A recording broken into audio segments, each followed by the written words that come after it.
Hello, and we're back. Welcome to Band of Badgers. I have a shaved head, because why not? I've been watching a lot of Dungeon Forge at the moment, and that bloke, Nate Taylor, he's got one. He looks cool. So he inspired me. But anyway, welcome to Band of Badgers. It obviously worked for him. It does work for him. It doesn't work for me that much. But I'm just going to carry on going anyway. But mine's growing in, look at that. That's gone in pretty quick. Welcome. This is our fortnightly AVERNUS Rising game, where we take 4 intrepid heroes. One on my screen, he's down there. We have a Paul replacement, the not Paul, who Paul couldn't get to us last minute, so we had Josh, who's very graciously stepped in. Josh on my screen is over there, is also fiancéed, not to Steve, to Lauren over there. I'm it's over been there. really interesting because now they're going to play brother and sister. So twins. Who knows what's going to happen? It's that fatal attraction. So let's see what goes on. But anyway, we're going to carry on with that, which is a great story. But also just to quickly introduce some of our people who are backing us at the moment. You may have been able to see our Dungeon Fog. So Dungeon Fog, we're actually doing the maps. Now, I don't have their logo on this particular screen, but you'll see our lovely maps that will come up later on, all done and supplied by Till from Dungeon Fog. So thank you very much, Till. Wanted to get you in there. And of course, Gaming Emporium. Gaming Emporium is a £10 off, 10% off, if you use the code word Bob10. Ed does a fantastic range of board games, related geek merchandise, loads and loads of D&D stuff, including Josh can model his pin. There we go. There you go. Exciting stuff. And then also helping us along the way is 3D&D. So Dan at 3D&D, he is UK-based 3D printer. If you have those minis, for example, if you go to Hero Forge, buy an STL file, you can then send it to Dan, who will print it and post it out to you in the UK. It's fantastic. It's lovely. And he's a very sexy man as well. He's a very, very sexy man. And then also we have Gale Force 9. Now, Gale Force 9 have provided us with lots of cards. I can't show you just yet because that's the cards for this particular game, and I don't want to spoil the encounter surprise. There you go, cards like those. So they provided us with a batch of cards for us to use, which is fantastic because they arrived just before we went into isolation, so we couldn't put them onto our tables. So we found a way to incorporate them online into our online game. So you'll see those coming up soon. And then finally, we have Eldritch Foundry. Now, Eldritch Foundry have once again graced us with a new free custom mini. Now, of course, if you've seen the previous episodes, this one is mine. You do not get this one. This one is mine. What you do get, however, is in your account, if you go to eldritchfoundry.com, create an account. It's all for free. You create your own custom miniature, and they will associate a free token to your account. You do have to pay for postage. Sorry, can't get everything for free. They are an international-based company, and then you'll get your free mini in the post. Fantastic.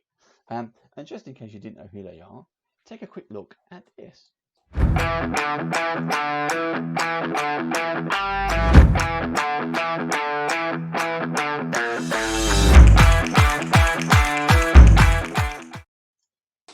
there you go. So, Stunning. now we can go back to the game. Oh yeah, to get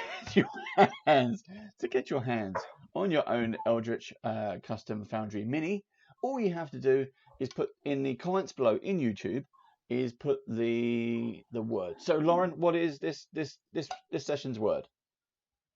Oh, it will be carnage. Carnage. Okay, good word. So if you put the word carnage in the comments below in YouTube, and then for every one comment you do, you get 1 entry. If you then like it, we'll give you 2 entries. If you subscribe to us, we'll give you 3 entries. And if you share it with the entire world, we'll give you 4 entries. Which means that next episode, in just 2 weeks' time, we will pull a winner. We will roll a winner at random, and one of you lucky people will win one. We've had 2 winners so far. We've had 2 rolls and 2 winners. And that's it. Right. On with the game. Is everybody ready? Yes, sir. It's ready as we can be. Okay. So, last our intrepid survivors, the city of Elturel has been sucked into a portal and has gone to hell. In the wake of that, there was utter devastation. There are buildings have collapsed on the outer rim of the city. There's a massive crater where the city once was. There have been bodies and survivors have been cropping up all over the place. And you 4 heroes, 2 of you related, have now met each other because a caravan of survivors has been put in place, seemingly organised by what seems to be like a 12-year-old girl and her protector, Gorin. Her name is Dara, and their goat, Clyde. So Clyde the goat has been telling you what to do, because he's a good little goat like that, and he loves doing those kind of things. But more and more survivors have been found. You found a total of 28 survivors. Some are sick, some are wounded. You also, during that process, you started hearing rumours about devils and demons being seen.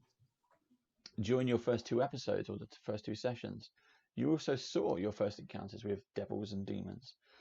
The first session, you had one devil as it ripped out of someone's chest.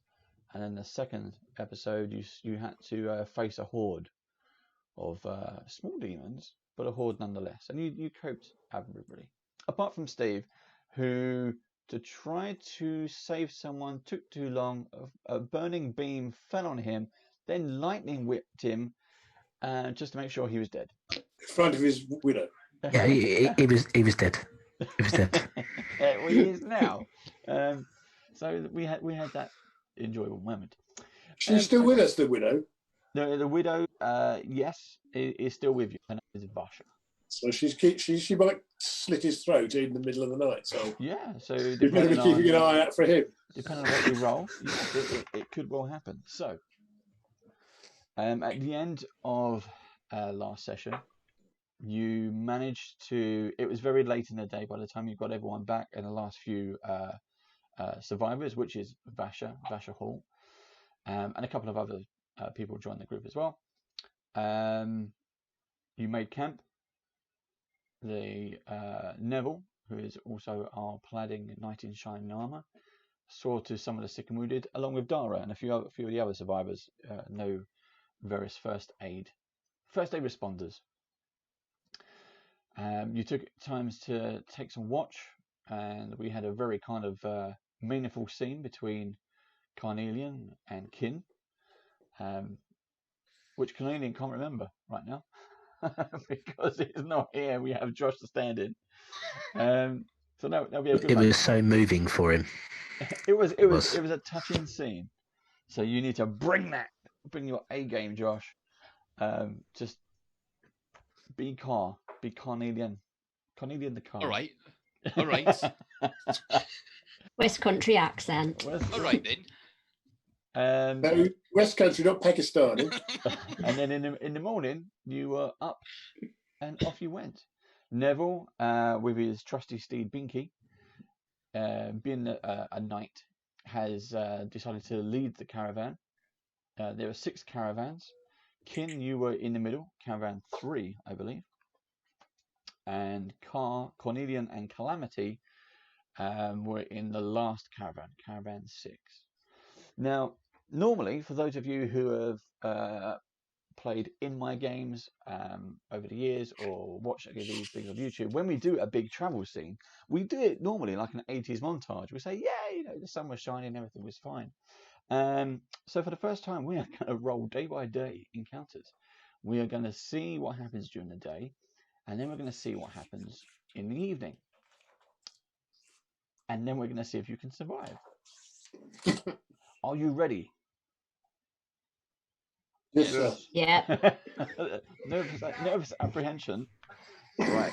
So, you've packed up all your gear, and off you went as the caravan trundles west on its way to Baldur's Gate. All you know is normally it's a trip that takes about 5 days.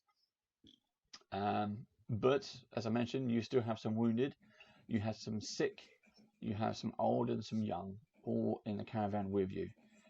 These are the people who you managed to find. Don't forget, the city of Eltrol was huge. You was in one small corner of that on the outer rim.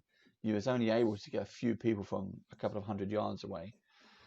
People who have found you, who have wandered in, who you found when you went out to find more resources and supplies. These are the people you've brought back. These are the people who you need. So, Kim, day 1, can you roll a d20 for me? That's a 7 on the dice. Okay, take it.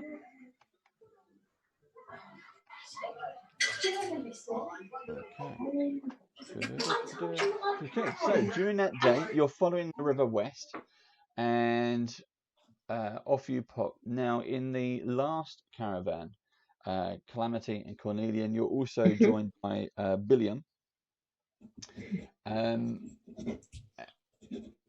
You're hearing some of the stories. You've got a couple of the kids in the caravan with you as well. And in caravan 5, hanging out the back, you've got a couple of kids who are looking after some kind of old man who seems to be a bit wounded. And during the day, they've been kind of throwing, waving to the caravan behind them, blowing raspberries, making kind of things. They got bits and pieces of food, so they're trying to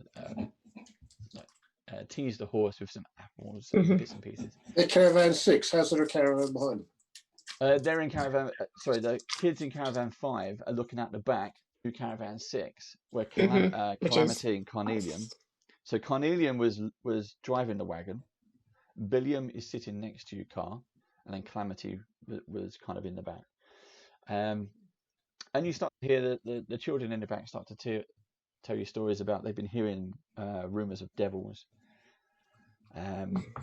What do you wish to do, Calamity?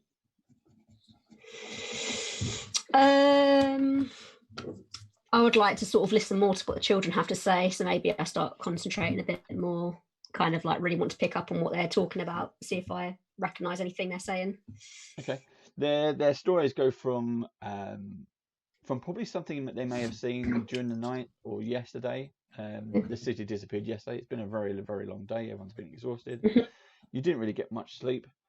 But the stories start off quite innocent enough, where the demons come in, oh, it's great, and then they start playing with their toys and start imagining it.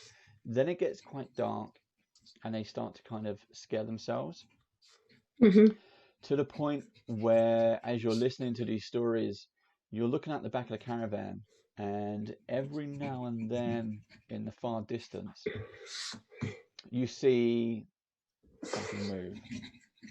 Okay. Something is moving in the long grass, or something is moving across the trees. Okay. Every now and then, wherever you look, you start to have a suspicion that something is out there. Okay. Ooh, okay. During this time, if anybody wants to do anything, just obviously say so. Well, I'm obviously the front, but I'm going to, every half hour, do a circle around the 6 caravans, just making sure everyone's happy, no one's in problems. Do one perception check for me.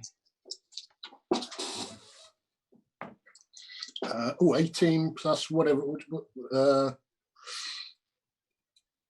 Perception 19. Yes, you do.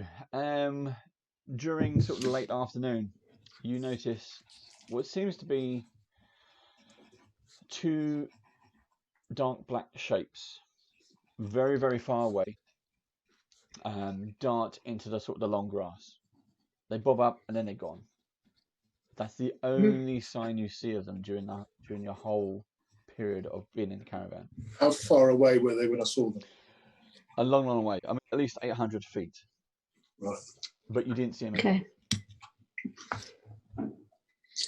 As I go back round, I warn everyone to keep an eye out. Each person driving the cart and sitting in the front say, something might be following us. Everyone keep your eye out. If you see anything, scream out.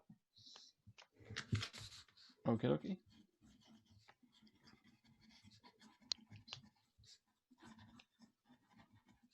So, the evening comes around and you stop to rest. You have to kind of make a mini camp. You continue looking after the sick and the wounded. Vasha is handing out refreshments and seems to not wait to be told what to do. She's a very independent woman, but quite sullen. I think keeping herself busy has keeping her mind off her dead husband. Is there any sign of disease amongst any of the injured? No, however, one of the guy in Caravan 5, there's an old gentleman in there who seems to have some kind of gash in his leg. No matter what the medics do, no matter what Dara does, and also no matter what you do, Neville, the wound doesn't seem to get any better. And in fact, you start to see the veins around the wound are turning black. Can I do a divine sense, please? Sure. And just generally anything within 60 foot. So trying to get as many of the 28 people we have. Yep. To see if anyone ping up on a fiend, or for that matter, undead. Yep. Is it just a spell or is it a roll? It's anyone within 60 feet who is celestial, fiend, or undead, and is not behind total cover, will reveal themselves to me for what they are. Okay. No. Okay. I mean, nothing comes back. Nothing pings. So, who wants to do first watch? You're going to do watch in pairs. Who would like to do first watch? I don't mind, but before we go on a watch, I would like to do something. That's okay. So what I would like to do when everybody is having their evening meal and everybody's together is I would like to read a story. An inspiring story of the heroes of the North who helped end the giant wars that were going on, about how they saved King Hecton and took down an evil blue dragon that was posing as an advisor in King Hecton's court. And indeed, the name of this mighty party was the Gryffindors. And I spend 10 minutes reading this story and generally inspiring everybody using my inspiring leader feat. And I would like to grant 9 temporary hit points to us for Dara and Gowan. Cool. Well done. So does everyone get them or only 2 then? I can only do 6 people, so it'd be us 4 and 2 others. Ooh. 11 was it? 9. 9. Cool. Nice move.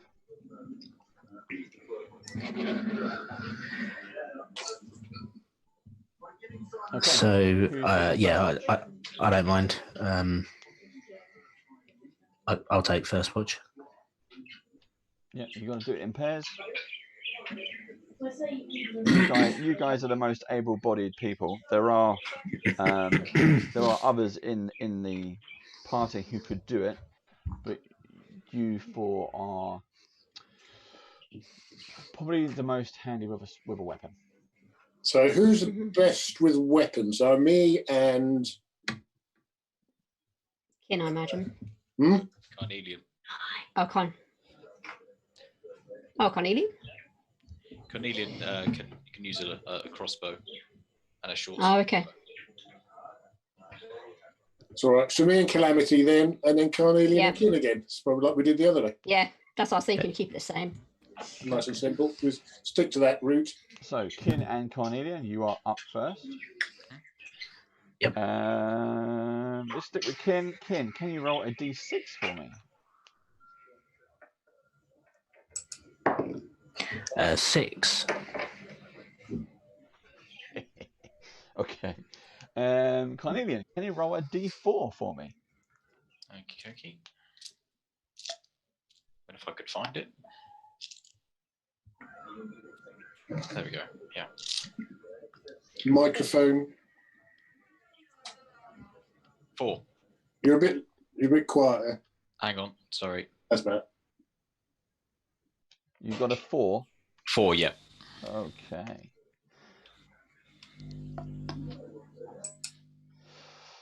Right. Groovy, groovy. Okay. So.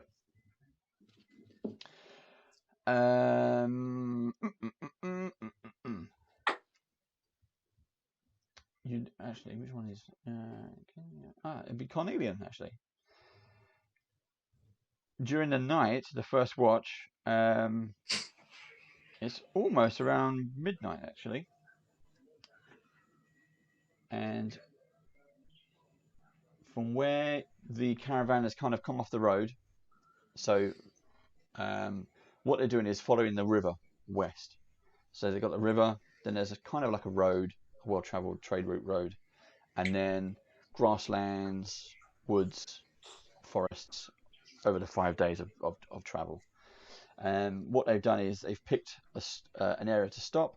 They then go off into a clearing area where possible, get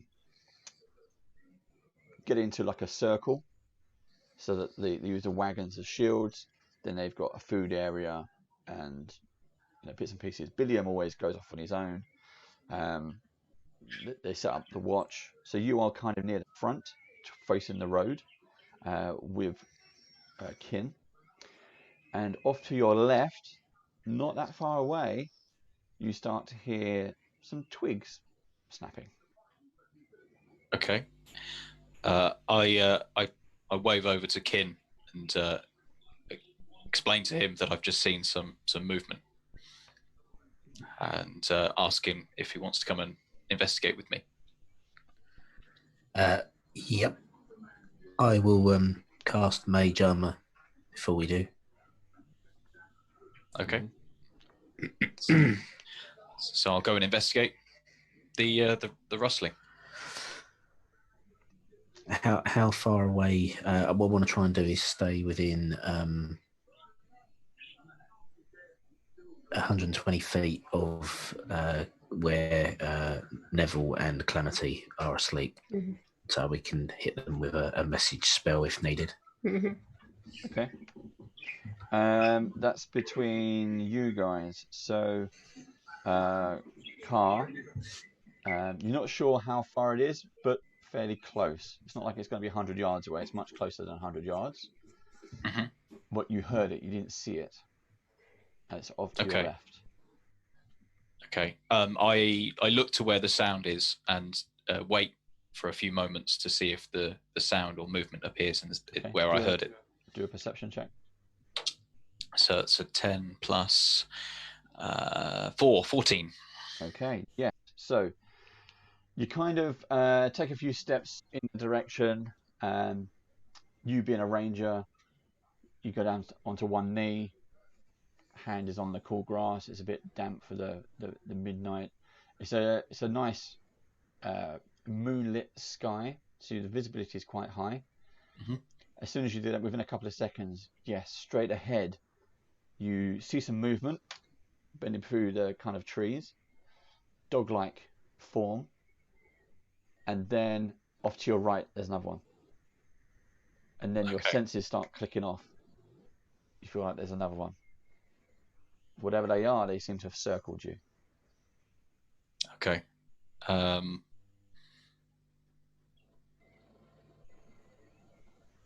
I say to Kin, I think I see some possible animals, dog-like creatures.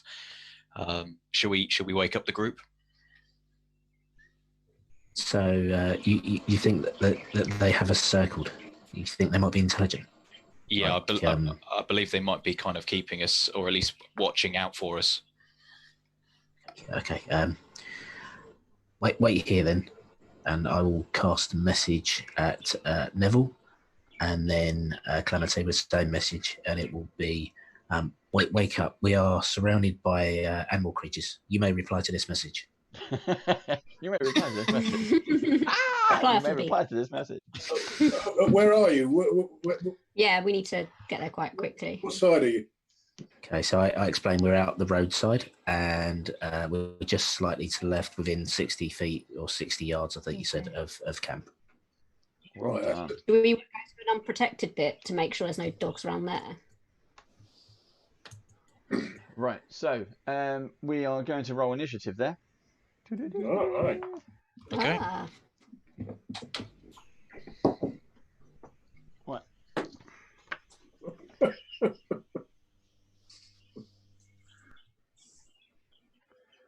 Okay, so everyone's going to have initiative at the same time, but it's going to take Calamity and Neville a round to get there. Yep. Okay. Neville. 2. 2. Calamity. 8. 8. Kin. 14. Sorry? 14. 14. And Car. 19. 19. Well done. I got 19 too. So I'm going to go first. Yeah. I need another bit of paper. Here we go. Right. I'm doing these by hand, people. Bad guy does not mean bad guy.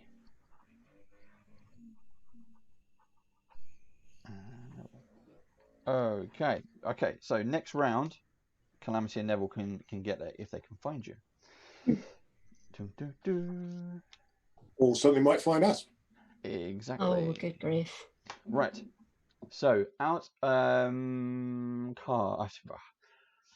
Can't remember it. It's weird because I've got Paul's face and I keep seeing Car. It's really doing me. Right. So out of the bush, it literally leaps up at you, and goes for a swipe straight away. This form, 14, 15, 16, 17. That hits. Okay, here we go, and we're off. If I can find the right dice, there we go. And 3 points of damage. Okay.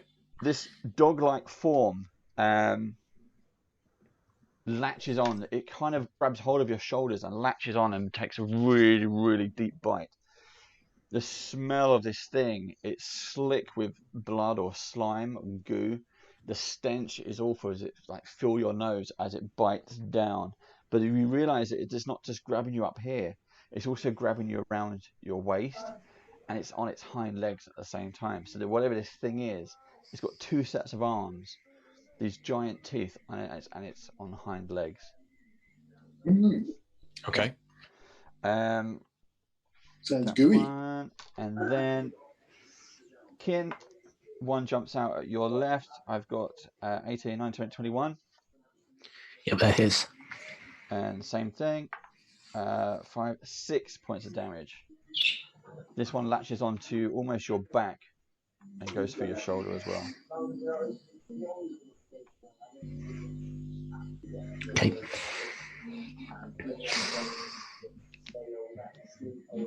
Okay, so that's my go. Car, you're up, followed by Kin. Okay, so I'm going to cast Talons of Rot at the creature. And it was one creature within 5 feet of you. So I'm going to roll to hit. Yep. And it's a 8 plus 5, 13. 13 hits. Okay, so roll a d10. So that's 6 points of damage. Okay, and we're off. Hooray! Okay, anything else you'd like to do? What else do I have? Bonus actions. I'd use my Planar Warrior bonus action. And as choose one creature that I can see within 30 feet, and next time I hit the creature on the turn with a weapon attack, all damage dealt becomes force damage, and the creature takes an extra 1d8. Okay, so remember that, and then next round you'll get it. Yeah, that's fine. And I'm going to. That's the end of my turn. Okay. But am I grappled, by the way, or not? No, it's on you. You're not grappled. You're not restrained in any way. Okay. But you managed to push this thing back. Right. Okay. Kin, you're up. Followed by and then it's followed by a new round. So Kin, you're up. Okay, I would like to cast the first level spell, Chromatic Orb, please. But that's a first level spell, so I'd like to invoke my Tempestuous Magic ability and fly 10 feet away, so I don't take a disadvantage. So that doesn't provoke an attack of opportunity. So winds build up around me as I cast a spell, and I use that to propel me 10 feet backwards away from the creature. Are you going before up or just backwards? I go up and backwards, but I can only move 10 feet, so I just will move away from it. I then unleash the Chromatic Orb at it, hitting roll 19 on a dice, so that's an armor class of 26. Easy. I would like to do fire damage, please. That is 3d8, so that is 9 points of damage in total. Okay.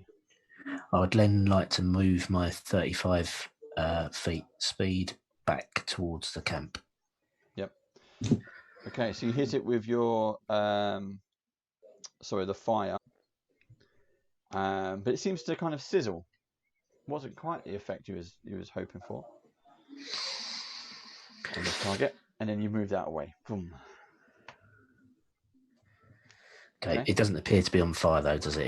It's like it was. You sort of described it as a dark black creature. Yeah. Okay, thank you. Okay, so that's the end of that first round.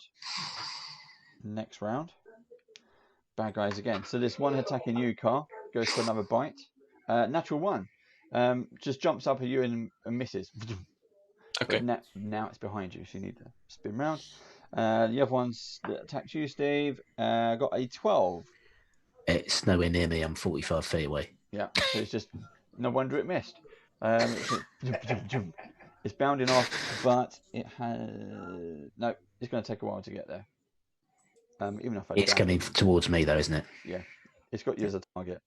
Yeah. So that's my go. Then is Car followed by Kim. Okay, so I'm going to disengage, and I'm going to move 40 feet away from where the creatures are, maybe closer to the middle of where the other people are. Okay. And that's the end of my turn. Okay. Kin, followed by Calamity. Am I aware of them two approaching? Can I see them approaching yet? Because you've gone up, yes. Okay. So I shout, Neville, to me. And then I will hold my action until Neville is within 30 feet of me, please. Okay. Calamity, followed by Neville. Whereabouts am I in terms of the dog-like creatures? Am I close to them? Can I see them? No. You can see that Car has kind of retreated from one, and Neville has made as much. Kin has made as much distance as possible and gone up into the air as well. Okay. I would like to then hold an action then. That's what I'd like to hold Moonbeam. Okay, but are you moving in their direction still? Yes, I want to move in their direction still, sorry, yeah. Okay. And Neville? I'll move 60 foot in their direction. Okay. Mm-hmm. So you dash over there as quick as you can. You start to see that both of them have started to move away from what's going on. You can see certainly two figures seem to be moving around. How far away from them am I? You'll get to them next round. And you'll be able, unless you want to do a ranged attack. No, because I've moved 60 foot, something like that. That's true. Okay, so next round. So did Neville get within 30 feet of me during that round? No. Okay. He will be in the next round. Okay, so Carl, this one's still attacking you. I got a natural 20. Oh, okay. Not good. 6, 7, 14 points of damage. Okie dokie. This one's bounded right up into you and launched its attack. Now, I'm looking around. Can I see more than 2, or just the? You can only see 2 at the moment. They've basically picked a target, so you can definitely see that Carr is fighting one. One seems to be approaching Kin, but Kin being up in the air has kept his distance. I'm going to disengage again. Okay. And get an edge closer to Neville. Okay, so you're falling back. Neville's coming into distance of Kin as well. So now you 3 are kind of in the same, getting into a similar radius. Yep. Kin, yeah, I've got a natural 20 again. It's in your area, but it can't reach you. No, so I'm on the ground when it happens. Yeah, I'm back on the ground. Okay, so this one gets you. Yep. With a natural 20, unfortunately. And another 6 plus 1, so that's 7, 14 points of damage.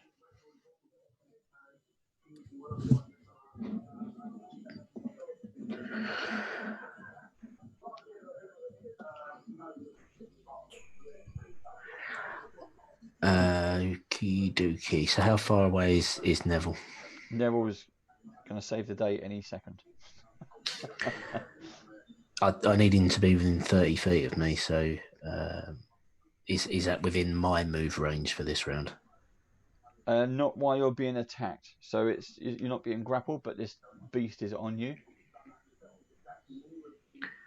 And Neville can get there in the next bit. On his turn, he can get there. Or do you want to disengage more towards Neville?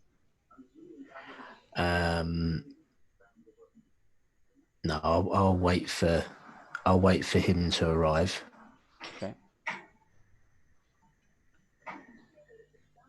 Right. So, what I would like to do, if this is okay, I would like to take my action now to attack the creature using Shocking Grasp, and then my held action is to burn 2 sorcery points so that I can also cast a spell on Neville when he arrives.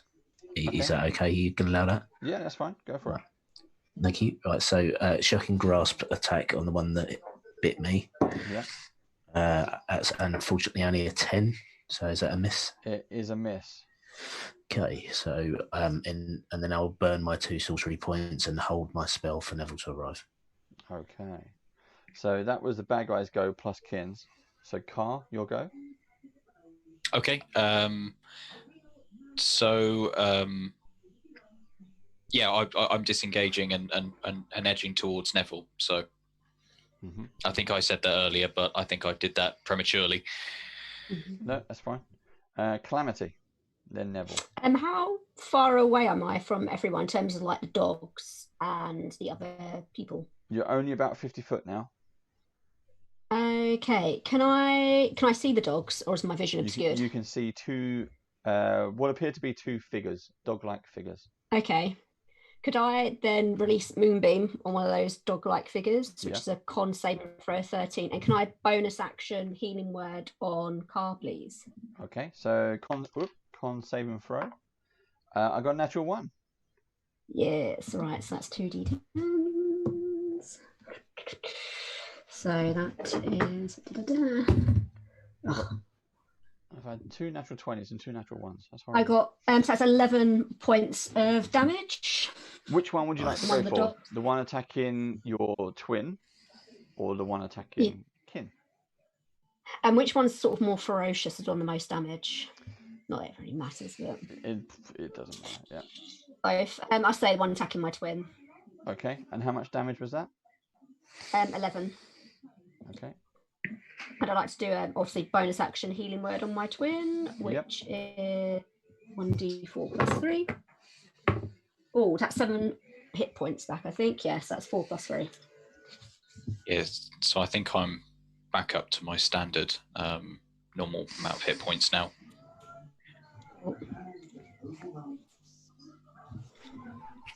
Okay, Neville, you're up.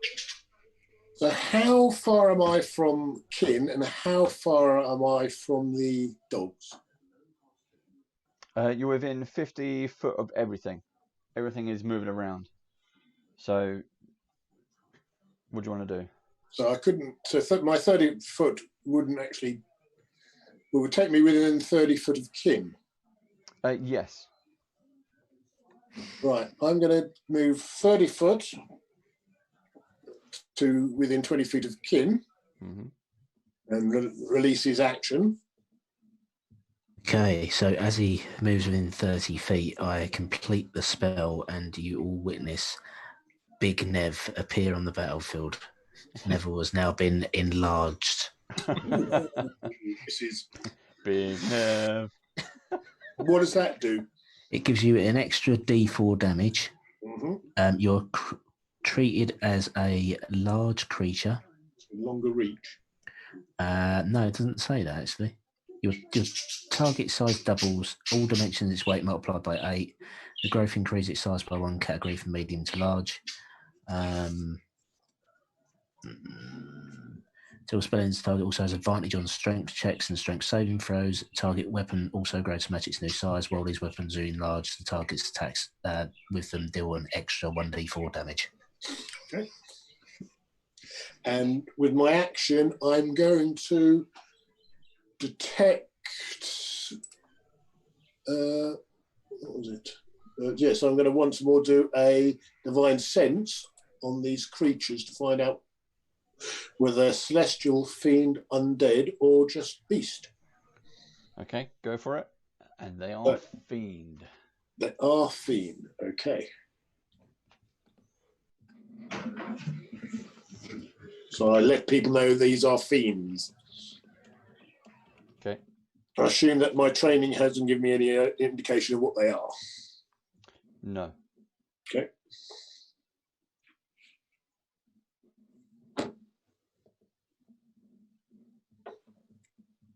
No. I will tell you what it is. It is an abyssal wretch. There's no kind of picture description that I could find for this. So what I've done right now. What I've done is turned it into a dog-like animal. So it's kind of it goes on all fours, but it has 2 sets of arms. Carl would have seen this because it kind of jumped directly at him. It doesn't. It's like an alien head. There's no eyes. It's just this big kind of central head piece with jagged jaws, and that's what's gone into him. But it's covered in filth and muck and slime and blood and all kinds of slobber and gooey things. So, who are we up to? Neville? I'm done. That's it, because then now you're Big Nev. Bad guys. Right. With seeing the Big Nev appear. Do I get extra speed out of him? Sorry. It doesn't say that you do, no. It just says you double in size. That's okay. You're going to get attacked in a second anyway. So, 13 and... So, I got a 14 and a 15. Yeah. That's the miss on me. So, this is on Big Nev. Both of them turn around and kind of scooch down after seeing this much, much bigger target. Both leap up at Nev. They both missed your arm class? Is that right? Both missed. Yeah. Both missed. So, rather than kind of missing, it's just a case of Nev has kind of swatted them out the way. That's their go. Carl, you're up. Are any of the creatures within 30 feet? Yes. Okay. I will use my bonus action first, the planar warrior. So I will get an extra 1d8 to the most closest creature. Yep. So I'm going to hit with my crossbow, light crossbow. Okay. Go for it. And that is a 9 in total. And that's a miss. Okay. Lucky it wasn't a 1, otherwise you'd hit Big Ned. Yeah. Exactly what I was waiting for. Yeah. Anything else? That's it. All my done. I'm done. Okay, Kin, you're up next, followed by Calamity. Okay, I would like to cast Ray of Frost at one of the creatures attacking Neville now. Yep. That's our class of 20. Yeah, definitely hits. And it is 1d8 damage. 1d8 damage. 7 points of cold damage. Which one do you want to go for? I'll go it's easy to say the for. nearest one, but I'll let you say, is it the one that attacked you or the one that attacked Car? I'll go for the one that attacked Car. Okay. Because I believe that's taken a bit more damage. It has. How much damage was that? It was 7. And its speed, not that it matters because it's standing next to Nev anyway, its speed is reduced by 10. Okay. Calamity, you're next, followed by Neville. Okay. Is this creature still in my moonbeam ray, or is Yes. it kind of? Yes. Okay. So I don't need to do that again. I'd actually like to use chill touch, if that's all right, on it. So that is. You have to, if it's literally chill touch, then you'll have to be within 5 foot of it. That's 90 foot range on it. Oh, it's got a range. Oh, 120 feet range. Right, 120 that's feet. 120, sorry. Apparently. Yeah. So I've got 15 to hit. Hits, yeah. Wicked. So that's 1d8 of damage. And that's 5 damage. Okay. And can I bonus action healing word on Kitten, if that's all right? You can. So one of the wretches leaps up to tackle Nev again, and you just and manage to freeze it, slowing it, and then you go, yeah, it's easy. Bad done. Nice range attack. Right, so healing word. So that is 2, 1, 3. Not quite as good. 6 HP back to Kin. Okay, Neville, you're up. I'm going to bonus action cast Ensnaring Strike on one of them. Yep. I'll let you pick. Strength saving throw 14. I'll let you pick which one. One of them is damaged quite heavily. One of them isn't. I'll go for the one that isn't, and I'll shout, "Don't kill this one." Okay. I got a 14. So it is saved. Okay. And takes 5 points of damage.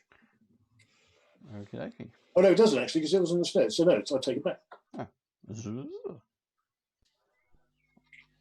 Okay. Oh, you should have hit it. All right. Anything else you want to do? No, because I haven't got a bonus action. Okie dokie. Right. Top of the Well, round. that was my bonus action. No, that's fine.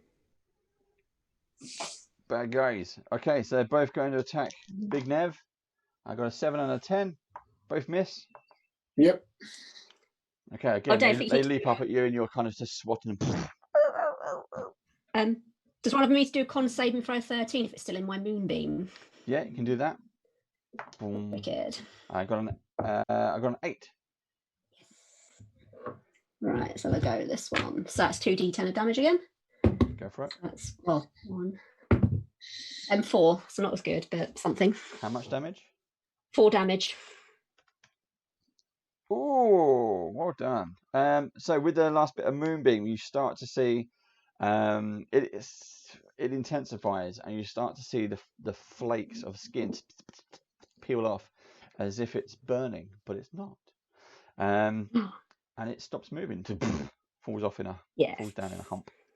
Now you only have one left, but the one you got was the one that was mostly wounded. Excellent. Okay.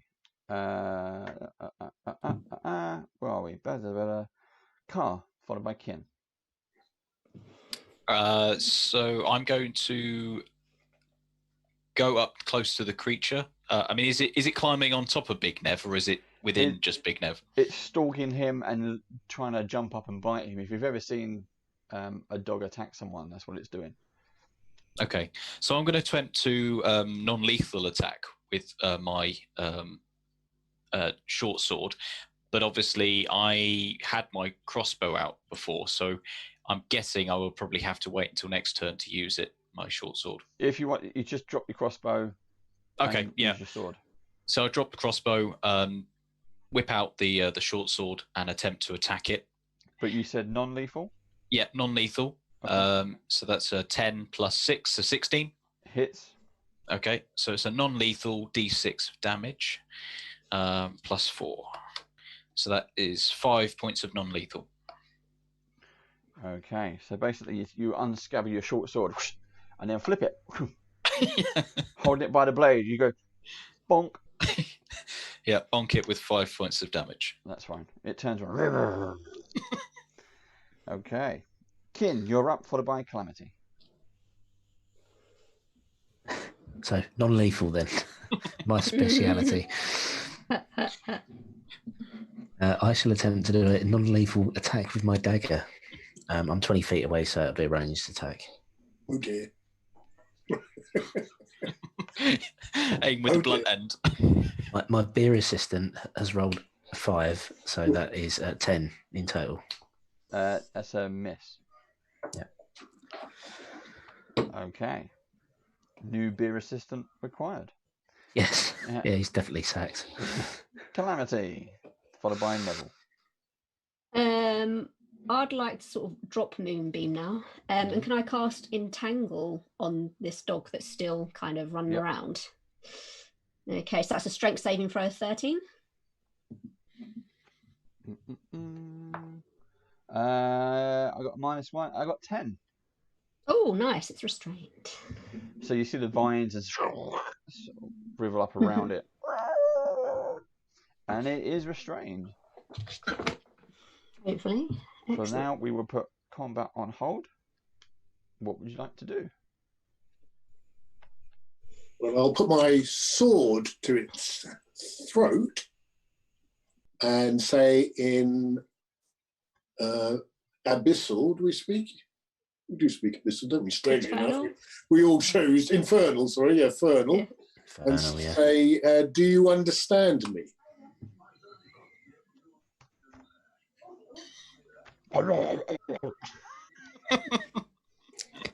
Is that indicating it does? Do you think? Do I, Dean? It might be the equivalent of a dog. Well, that's the question. That's all it was. I wasn't sure whether. So to give you an idea on the card says understands but can't speak. Ah, right.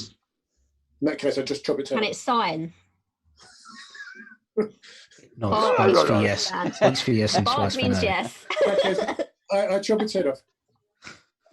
Okay. Nice. I'll give you advantage because it's chopping its head off. all instead. Go on. Oh, all right. So I've still got to roll. I'm gonna make you roll. Advantage. All right. D20 or better. So 21's a hit anyway. Yep. So you succeed. That's fine. And just all the blood and gore and ooze just squirts out his neck. And then I turn around and say, back to the camp, just make sure there's no more. So that's 2. So we rush off back to the camp to make sure everything's safe there. We circle the camp. Circle the camp? Exactly. Yeah. I go and collect my crossbow before running back to the group. And I'll pick my dagger up. Mm-hmm. Okay, you're back to the camp. Have anyone woken up, or are they totally oblivious? So based on terms of the circle, whoever was in the southern circle, which Dara always seems to be awake. Dara was there with Goran and Clyde, all paying attention, getting ready to act if they need to. Other than that, the rest of the camp, a few of the people have stirred. Wellham, Vasher are there, weapons ready. Stick of torch from the campfire is up and raised. But other than that, they didn't seem too concerned. nothing else seems to happen. And we can't hear anything else out in the... No, you have to go on patrol if you want to. Well, how long have I got left? Do we get a rest, actually? Well, you will be on next watch. It's just gone midnight, so it's still a long way to go. Now, you can all stay on if you wish. But we won't then have a rest, would we? No. Yeah, we'll be quite weak. So I think we'll carry on with our sleep and just swap over. Yeah. When the time comes. Have the same procedure as soon as anything happens. Or if anything happens. Yeah. I think you need to go back to sleep, and then I certainly need to rest whilst you go and watch. We'll need our long rest. Definitely. Okay. Car, can you roll a d20 for me, please? Yes. So that is a 4. Okay. And Kin, can you roll a d6? A 4. Okay. A 44. The rest of your watch is uneventful, but now you kind of know what you're looking out for. But nothing else appears. There's no further noises. You're still spooked by every kind of hoot of an owl or click of a twig. But yeah, nothing else happens. Okay. We go and wake Calamity and Nev up and switch over. Okay. So, Neville, roll a d20 for me, please. A 5. Oh. Okay. And Calamity, roll d6. 6, okay. Oh, 1. Okay. Right. The sun rises. It is morning. Kill it! Attack! Wake everyone up! We're Coming for us. We rolled so badly. Impending doom. Vash is up at the break of dawn, preparing some kind of group breakfast with the supplies that are in the caravan. And you all manage to get fed. Whilst we eat breakfast, I should regale everybody with yet another tale of heroism from the north. This time, a band of exiles who seem to save King Hecaton again. He seems to get in a lot of trouble, King Hecaton. He does that, King, yeah. Yeah, this is an unfinished story by an unknown author at the moment, so we'll leave that one there. But I shall again use my inspiring leader feat to grant everybody 9 temporary hit points. Billiam kind of comes over and he's like, "Where did you when did you hear this story?" Oh, they come to me on the wind and in my dreams. I think I may have read about it maybe when I was at Candlekeep. I was a resident at Candlekeep. Do you know? Candlekeep, yeah, Candlekeep. I know that. It's full of books. Lots of published. If I could get published, that's where I'd get it. Yeah. It's damn not that good. Not that good at all. But I will be one day. I'm sure. Perhaps you share one of your stories with me, and maybe I can tell it at one of the evening suppers. No, it's just not ready. Not ready. Not finished. Never is. Just not ready. And he storms off. Okay. I shall maybe talk to him about that another time. You pack up the caravan, sensitive soul. and off you go. This is the next day. Day 2. Yep, and off you go. So same. We're going to be in the same. Obviously, Nev's going to be out doing his rounds at the front on Binks. Are you going to be in the same cart? Yeah, I'll go in 3. Okay. We'll be keeping watch out back. Go on then. Calamity. Roll d20. 13. Okay. And Neville, roll d6. A 3. Okay. Right. So later on in that afternoon, anything you want to do during the day? Anybody want to do anything? Talk to anyone? when we stop, I'm going to check on the guy with the dodgy leg. Mm-hmm. You've got an old guy in caravan 5. You don't basically while there's sunlight, you go, and as soon as it sunsets, that's when you make camp. So you don't really even stop during the day. Oh, we're not so. Yeah, well, I'll do that when we stop in the evening. Then I want to see if I can cast a cure disease on him. Okay, good idea. So during the afternoon, Neville, you see, like you saw the previous day, on one of your rounds around the caravan, 2 figures sort of bound out the tall grass and then disappear again. This time, now you've seen the movements up close from these wretched dog things. You think you're being followed. There's 2 more. I will see if I can charge them down. Okay. It's a long distance. You're talking sort of 600 yards. Well, I'm on Binky. We can zoom along. I'll see if I can either tempt them out or send them off. Okie dokie. Go for it. What's your travel speed on Binky? 120. Okay. So it's going to take you a few movements. Calamity, you see Neville rush off on Binky. Okay. Well, I'll shout to them as I'm going. I said, I'll shout, there's more. If there's more there, I'll see if I can persuade them to stop following us. Okay. Yeah. The wagon doesn't stop. The wagon keeps on going. Am I more than 120 feet away? So what's that, 600 yards? It's not quite a long way. Let's say it's 600 feet. 1,800 feet, darling. Yeah. Oh, wow. Yeah, that's quite a lot. He's off. Yeah. I mean, he's off. He's off on his horse. Okay. I'll let Carl know that. Me and Mr. Lance are off. Yeah. I'll let Carl know that he's seen something. And we should get ready in case anything happens. Okay. Okay.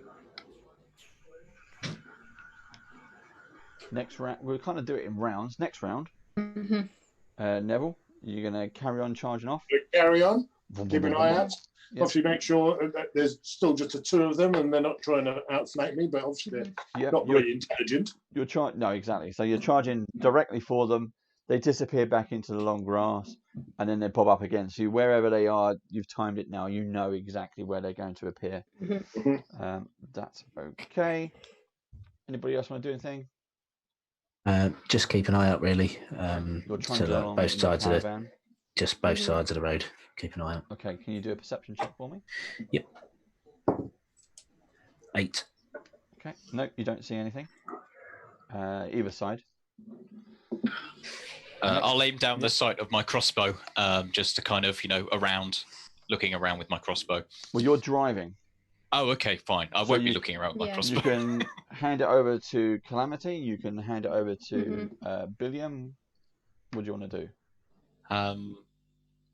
Is Billiam trained to wield the caravan? Can he be trusted to?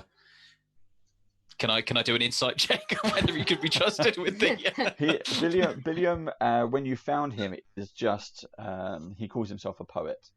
That's it. The reason he didn't join the caravan straight away is he has no skills at all in anything, and he has the realization of he was better stay behind because he had no use. Okay.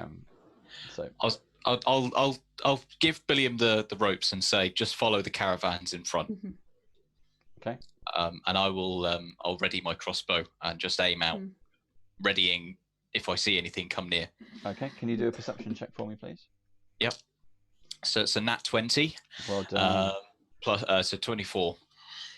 Okay. So just you hand it over. You hand over the reins to Billiam, who's like, he puts his book down and he's just like, what the hell am I doing? You're on his left and you're sitting there and you're kind of taking aim, just ready. And you kind of scout there. You can see, when you look far back, you can see Neville right off the distance. And then you turn round and just past sort of Billiam's head is right here next to you. just past his head, you see 2 figures, possibly 3, coming out of like the wooded area nearby, and just go straight for wagon 5. The canvas top wagons, one goes straight in the back, one goes in through the side, one seems to attack the horse at the front. Straight away, the wagon is veered out of control and starts to kind of drift off. You then have to struggle to give me a dexterity check, as William is now fighting with your own horse, and it does really well. Actually succeeds. Got 19. Oh, so that is a 16 plus 4. So so you grab hold of the side of the wagon just as you're about to fall out, as William is tugging with the reins. The horse is going mad, but you see this wagon tear off. Neville, you don't see this because you're only going in one direction. Yep. Calamity, you see this as well from your vantage point. You're sitting behind in the back of the wagon, and you just see the wagon in front go off. Okay. Kin, roll a perception check. Kin, are you in the front or the back? The back. 11. You don't see it, but you hear the noise of the horses and the ruckus going on.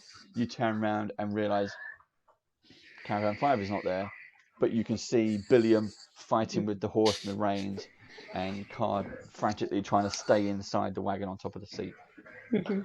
What does everybody want to do? I'm going to jump off and go and chase down the wagon 5. Okay, you jump off the moving wagon. Do an acrobatics check for me, please. Heroic 16 plus 6, so that's 20. Yep. You leap off, putting one hand onto the sort of the side of the bench. You leap off, boom, hit the ground running, and you're off. Calamity, what do you want to do?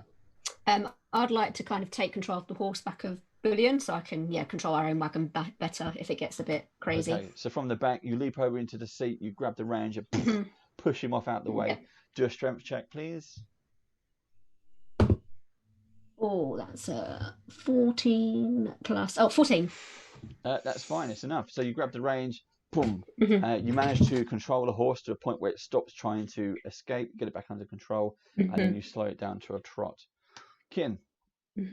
I would like to cast the message spell at Dara and say, we are under attack, circle the wagons. And then I would like to climb out of the back of the wagon that I'm in, please. Okay. You get an affirmative response back from Dara. She says, yes, will do, and thank you. Okay. So you see the wagons going up ahead. And what else did you do at the end, Steve? I climbed out the back of ours, so I was stood at the side of the road, watching wagon 5 to where it's going. Okay. It doesn't get far. It's just being pulled by the horse. You notice the driver is gone. Whoever was holding on to the reins is no longer there. And what appear to be now 2 of these wretched dog things in the back.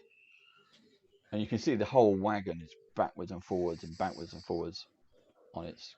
I guess they kind of had a suspension on their wagons. What do you wish to do? Neville, you're still going ahead. You haven't seen this.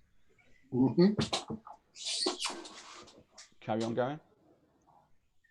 Well, I haven't seen it, so I've got nothing to do. Yep. You're steaming off. Okay, Carl, what do you want to do? So how close am I to the wagon? So is the wagon stopped now, or is it still going? No, it's just the forward motion of the wagon. It's going to slow down, but the horse is still attached to it. But there's no driver. Okay, fine. So I will ready my crossbow and get closer to the wagon. I've only got 40-foot speed, so it's in 30 foot of you, so you're okay. Okay, so I will go 30 foot up front. Do I see anything? It's side on, so the canvas. Well, I suppose that's actually written down now. You can see 2 dogs tearing into something in the back of the wagon. Okay. Okay. I had my crossbow, so I'm going to take a pot shot at one of the dogs. Okay. So that is an 11 plus 6, so 17. 17 hits, yep. Okay, so it's a 1d8 plus 4. So it's an 8 and then 4, so 12 points of damage. Nice hit. Yep, you hit one. It knows you're there now. Okay, that's the end of my turn. Okay, we're going to keep it into this order. Calamity. Can I see the dogs within the wagon? I kind of know where they are from where I am on the horse. From you stopped your horse, and you've stopped your wagon. You can see the first 4 wagons are now slowing down and starting to circle. Okay. And then you've seen Kin jump out of his wagon, which is wagon 3. Mm-hmm. Okay, I'd like to, if my horse has stopped, I'd like to get off, go close to where wagon 5 is, and cast Chill Touch on whatever is like moving around in there. Yeah, you can see the kind of similar black figures moving around. Okay. You can also hear I might just cast screams coming from the wagon now. Yeah, I'll try my best to like catch one of those black figures with my skeletal ghostly hand. So that is a 9 to hit. Missed. Ah, damn. Nope, sorry. Okay, Kin, you're up. Am I within 60 feet of them? Yes. I will take a shot with Ray of Frost then, please. Okay. Beer Assistant has redeemed himself with an 18, so that's 25 to hit. Ooh, okay.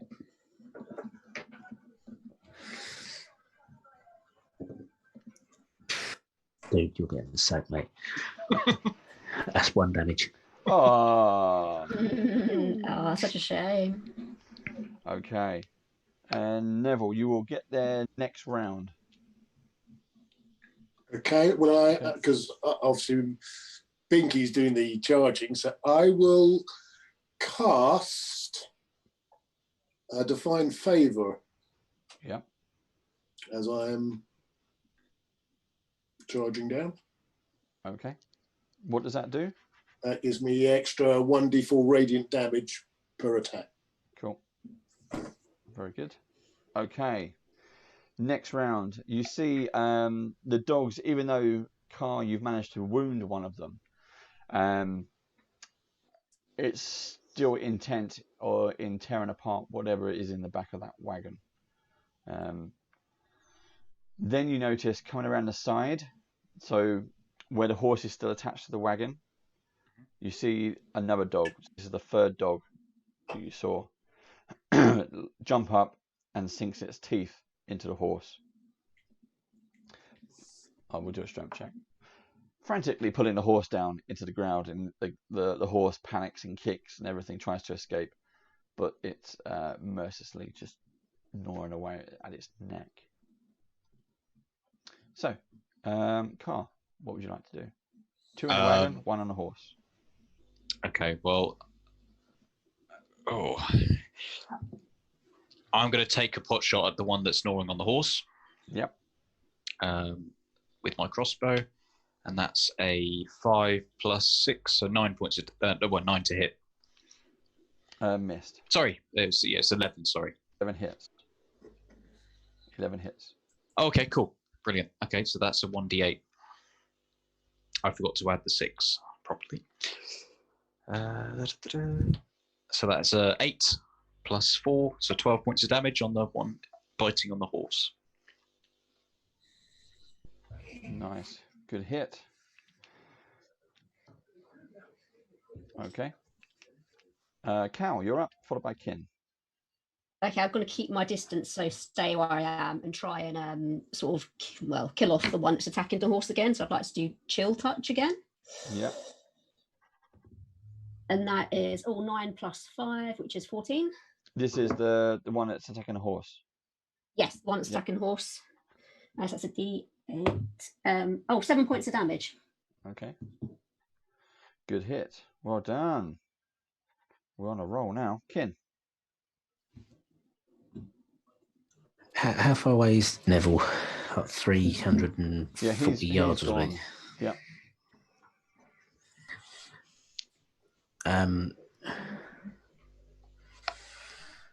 I have nothing to make a loud noise with other than shout. What would it be just to like yell at the top of my lungs? Yeah, shout. Bonus action or shout. would that be a bonus action or my action to do that? You can do it. Go for it. Okay, I just yell, Neville, action's over here as loud as I possibly can. Okay. Neville, roll perception check for me. Oh, well. 19. Yeah, you hear this booming voice shouting out behind you. What do you want to do? You're still point focused. Well, I'll look round. Yep. And you look round and you see that the wagons have stopped. You've got 4 wagons that are starting to kind of slow down and circle. One wagon is off into the grass.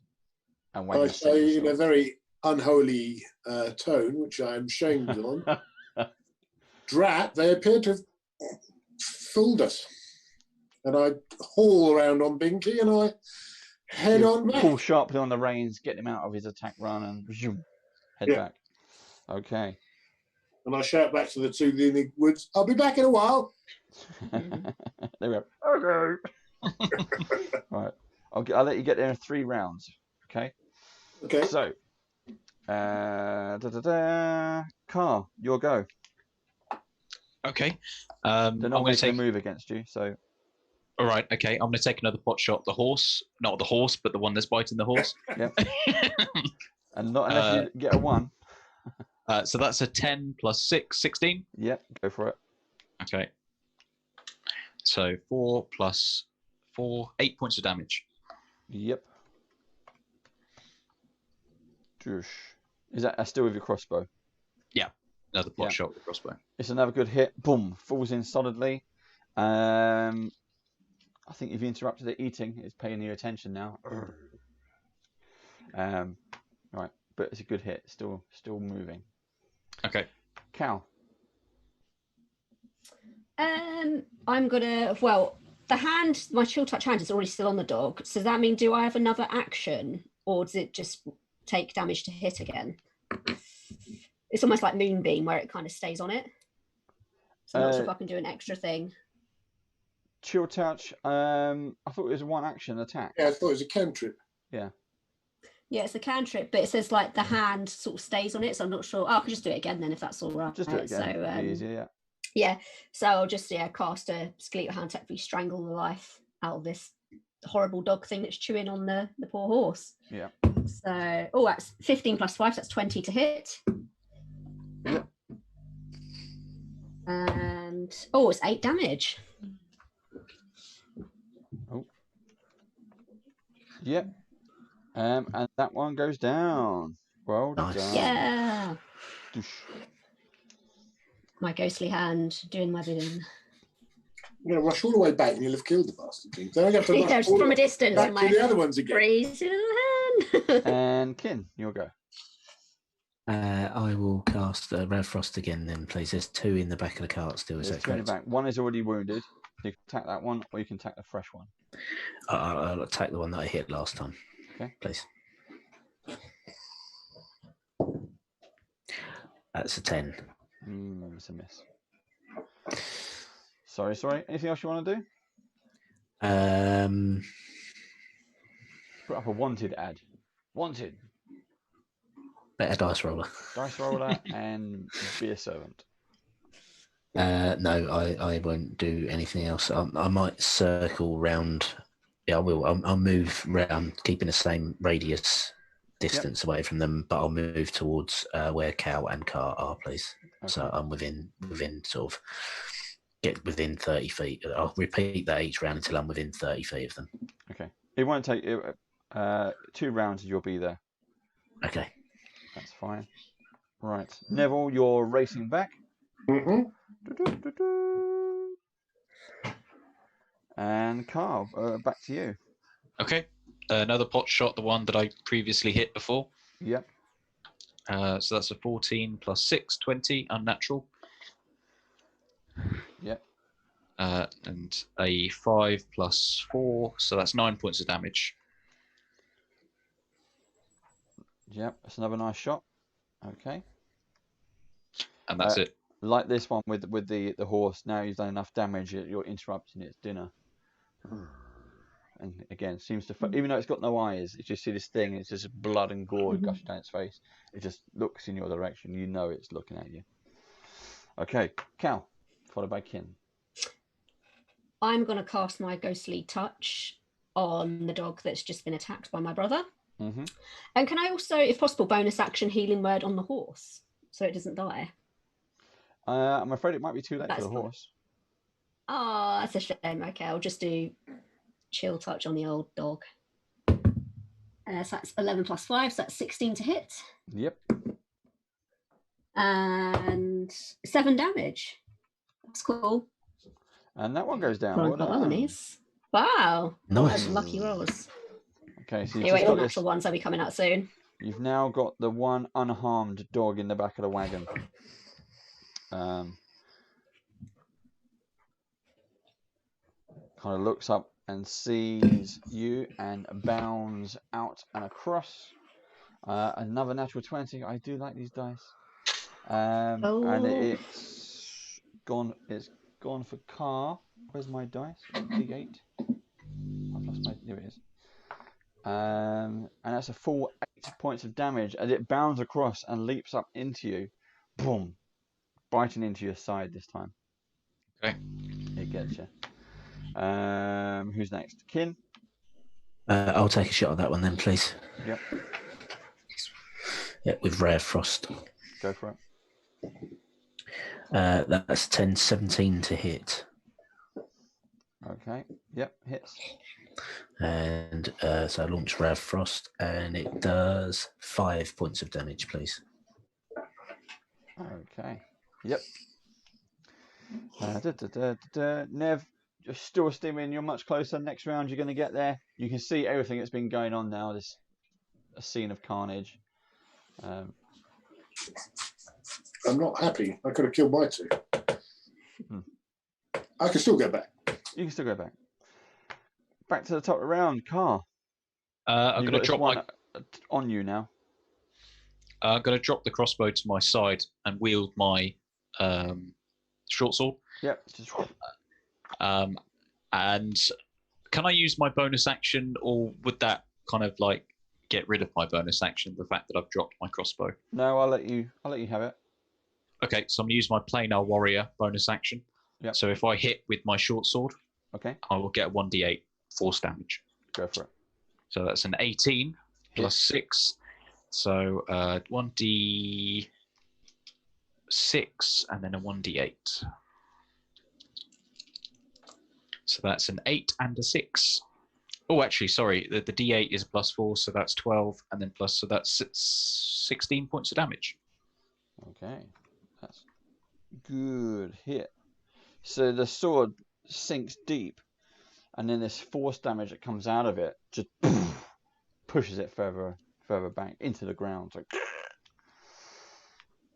it's a good hit, but it's still alive. Cow, followed by Kin. I'm going to conjure my ghostly hand and strangle this one as well, and bonus action healing word. So guys, 16 plus 5 to hit. So yeah, that hits, and hopefully it's a lucky d8 again. 3 points of damage, and for healing word on my brother, that is 1 plus 3, so 4 hit points back. Okay, so you concentrate on this ghostly hand and you wrap it around this dog's throat, or whatever it is, its neck. You're trying to squeeze the life out of it. You do some damage, but it's still live and kicking. I know. Healing word. Okay, Kin. Another Rare Frost, please. Yep. So unleash the bolt of energy. Again, hitting armor class 17. Well done. And doing 1 point of damage. Better than nothing. You need to do Every an little help. It's still there, and up charges Neville on To horseback save the with his day. lance in I Binky. better bloody hit. Go for it. If you get a 1, you take out Carl. So. You won't believe this. Is it what? 20. 20. I don't even think you need to hit. You just charge up on your lance, spear the dog. It goes for it goes to attack Car. You just go through its mouth all the way out its ass, and you just keep on riding. You got this thing completely impaled, barbecue ready. Yeah. As I go past, I shout out, just check on the other ones. You're okay here? Yeah, we're all I think we're good. And I go investigate the wagon. I go round and I go and see if the other 2 are still following us with my doggy kebab. We better see if there's anyone alive in the back of the Yeah, definitely. caravan. Yeah, I'm closest. See if I can heal anyone. So Neville, if you're going back after the other 2, I'm going to keep it. See if I can. As I'm going to obviously go round, and as I charge round, can I see anything else anywhere? Do a perception check for me. Higher vantage point. 16. You're quite confident you can't see anything in the area, not even from way back where they were. Yeah, they've gone. You're quite confident. You know they're definitely out of view. Okay, Kin, what did you want to do? Yeah, I will. So Calamity and Car have gone towards the wagon, check out if anybody's alive. I will send a message to Dara and say that 3 dogs are down, and Neville is going to see if there are another 2 behind us because we feel like we're being followed. And I'll just keep a general watch out in the area that we're in, whilst Cal and Car are in the back of the wagon. Okay.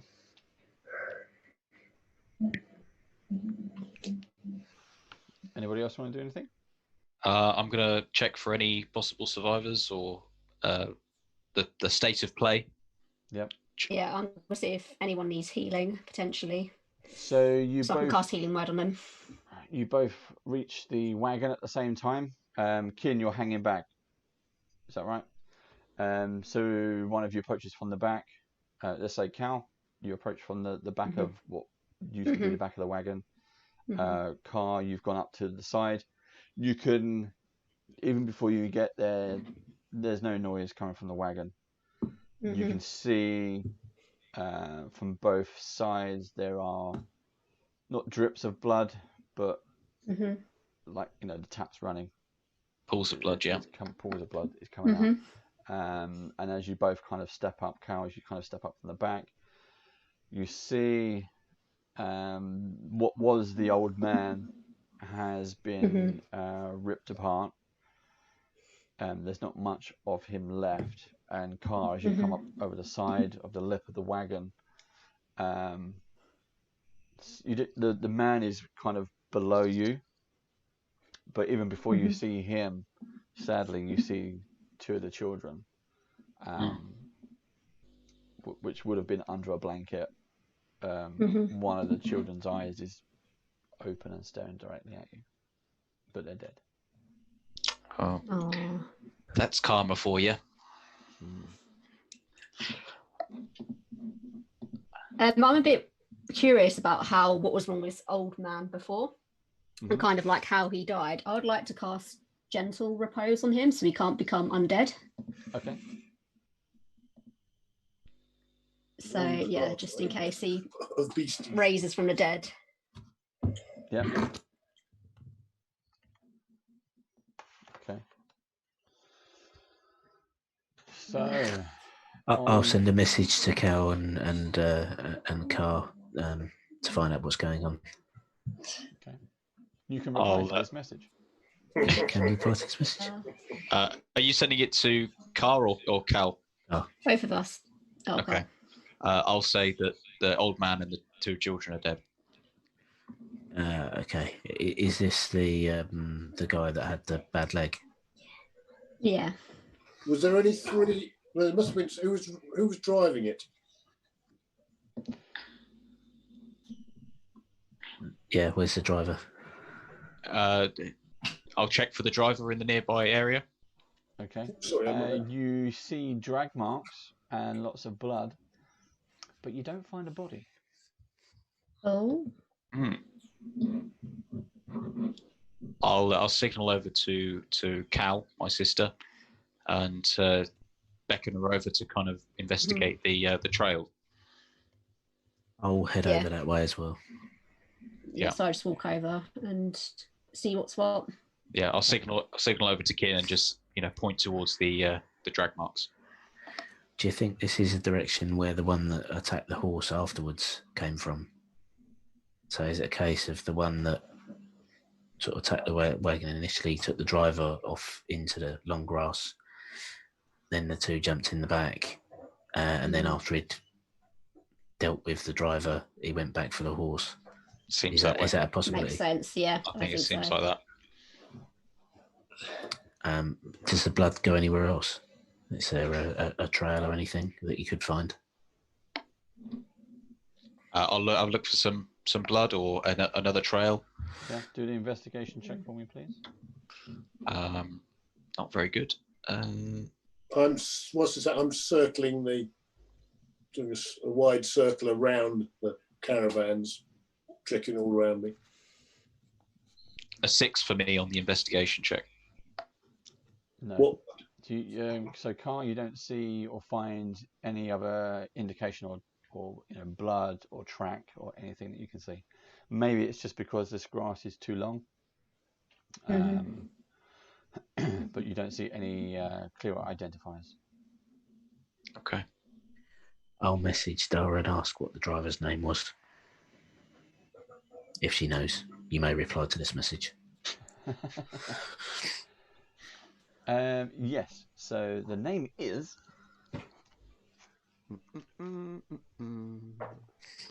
See if I have my...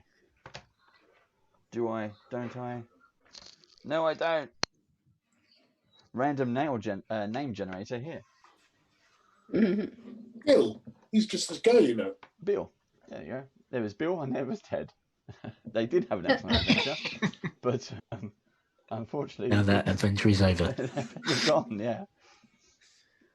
So I'll yell Bill, Bill, Bill, and then pause for 10 seconds and try and listen out for any response. Okay. Perception check, please. Yep. 9. Sadly, there's no reply. So Bill is gone. Okay, so I'll message Dara again. I suggest we cremate the wagon. We set fire to it, and this can be the burial spot of those that we've lost. It looks like we're down 4 in our number. We're not doing very well, are we? No, it's wagon 5 gone.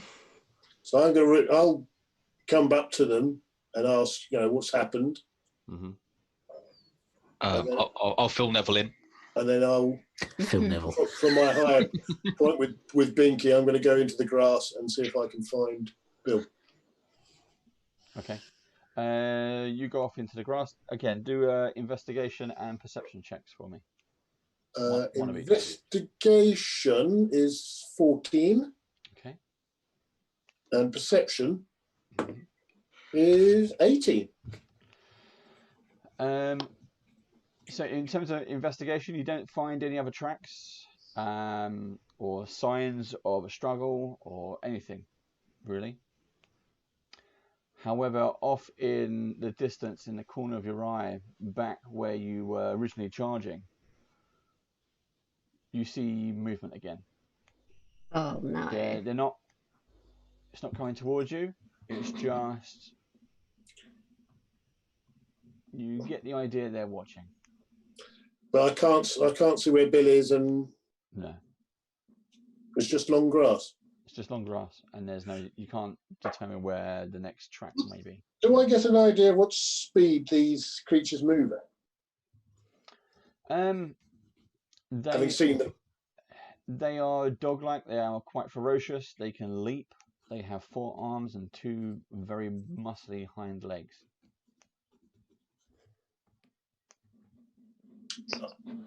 I will go back to the group and I'll say to them, there's two still back there. Do you want me to are you okay to hold the fort here for the moment? You seem to be obviously very capable. We're all very capable. And I'll see if I can see what they're doing, if they're working as a pack. I think Actually, they probably are working as a pack. Can I wild shape into an eagle and fly around just to see what I can see anything? Yeah. Cool. I'll wild shape then into an eagle and I'll see if I can find the driver of that wagon as well. So I'm just going to fly around, do a radius of like the camp and see what I can see. Okay. Do a perception and investigation checks for me. Just one of each. And that's 11 for perception. Okay. So everyone sees Cal transform, flies up and circles around. And an 18 for investigation. Okay. In terms of it's quite a different aspect seeing it from a bird's eye point of view. You can see a lot more than in terms of your eagle vision than you'd be able to see normally. We'll start with the two that Neville was chasing after. There seems to be lots of movement down there. So there's not just two. There seems to be 4 or 5, and some of them are independently running backwards and forwards, and some are running up into a nearby hill. Some are running down and across the road at hundreds and hundreds of feet away. Down track. And a lot of them seem to be going back to El Terrell. While you're circling this, you count. You start with 4, 5, 8, 12, and then it starts to peter off. In terms of poor old Bill, you don't see any further tracks. Okay. Just a lot of dogs then. Who let dogs out? So I would suggest they're coming from El Terrell, it's where Lair is. No. The only thing you can definitely sense is they seem to be coming and going from the city, El Terrell. Okay. Cool. Do I see anything else in terms of like potential sort of hideout places, any sort of ruined buildings where it could be food or like resources or anything like that? Looking ahead, this particular, because it's along the riverway, there's not so much there. It's an unguarded strip of road, trade route. So you might find something makeshift, but there's no, at least there's, from what you can see, there's no decent structure that you can see. There's no bridge on this strip. Okay. And there's no other people wandering around or anything like that? Any stragglers, any, Not that you can see. Ahead. Okay. Okay, right. So I think I might fly back down, transform and pass on the information I know to whoever's nearest me. I think Neville's still in the grass, isn't he? So I'll tell Kin and Carr what I've seen. Yeah.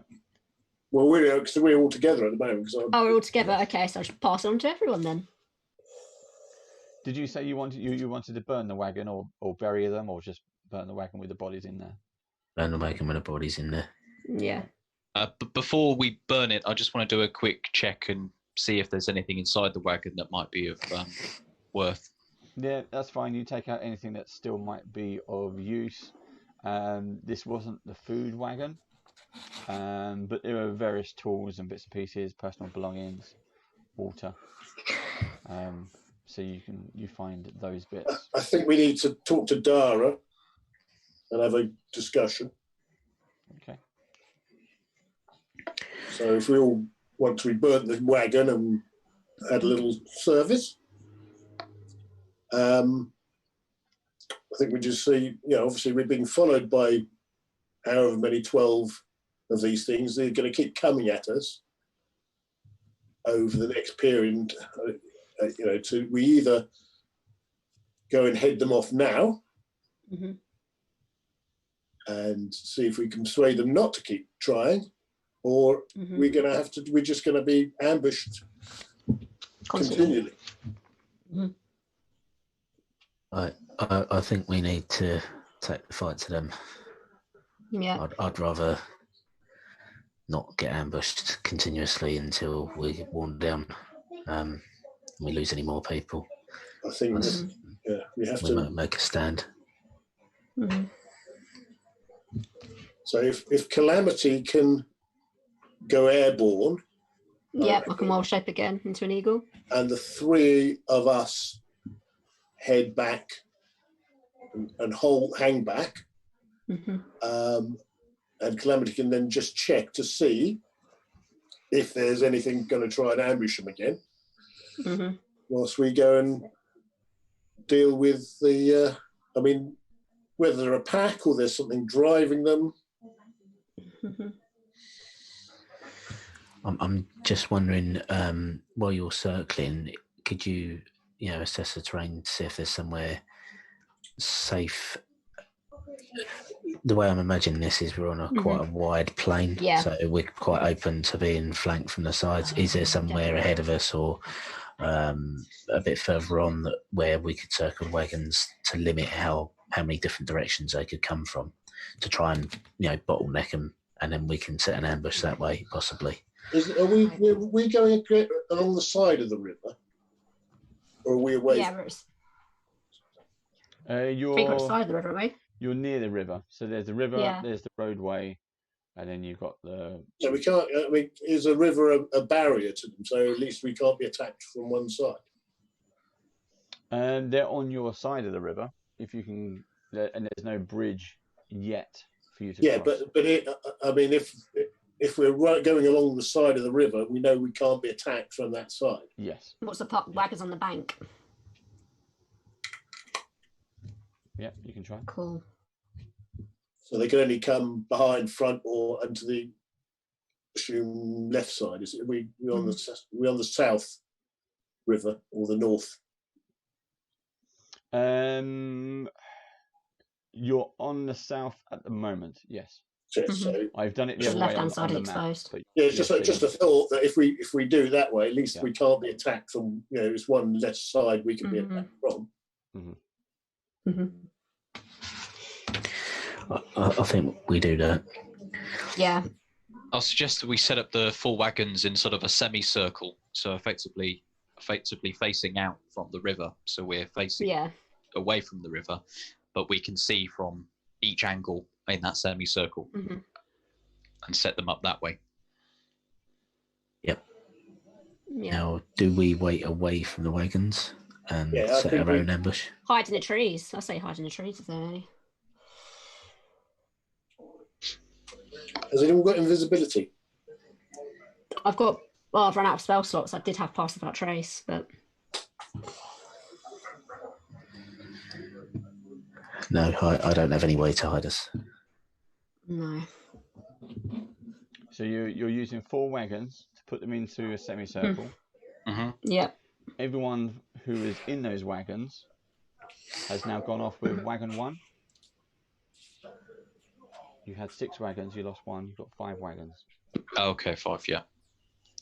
So 5 wagons in the semicircle, or is it 4 wagons and 1 wagon has gone off with everyone else? We're the wagons. We're stopping the wagons whilst we combat these things. So they're actually stop.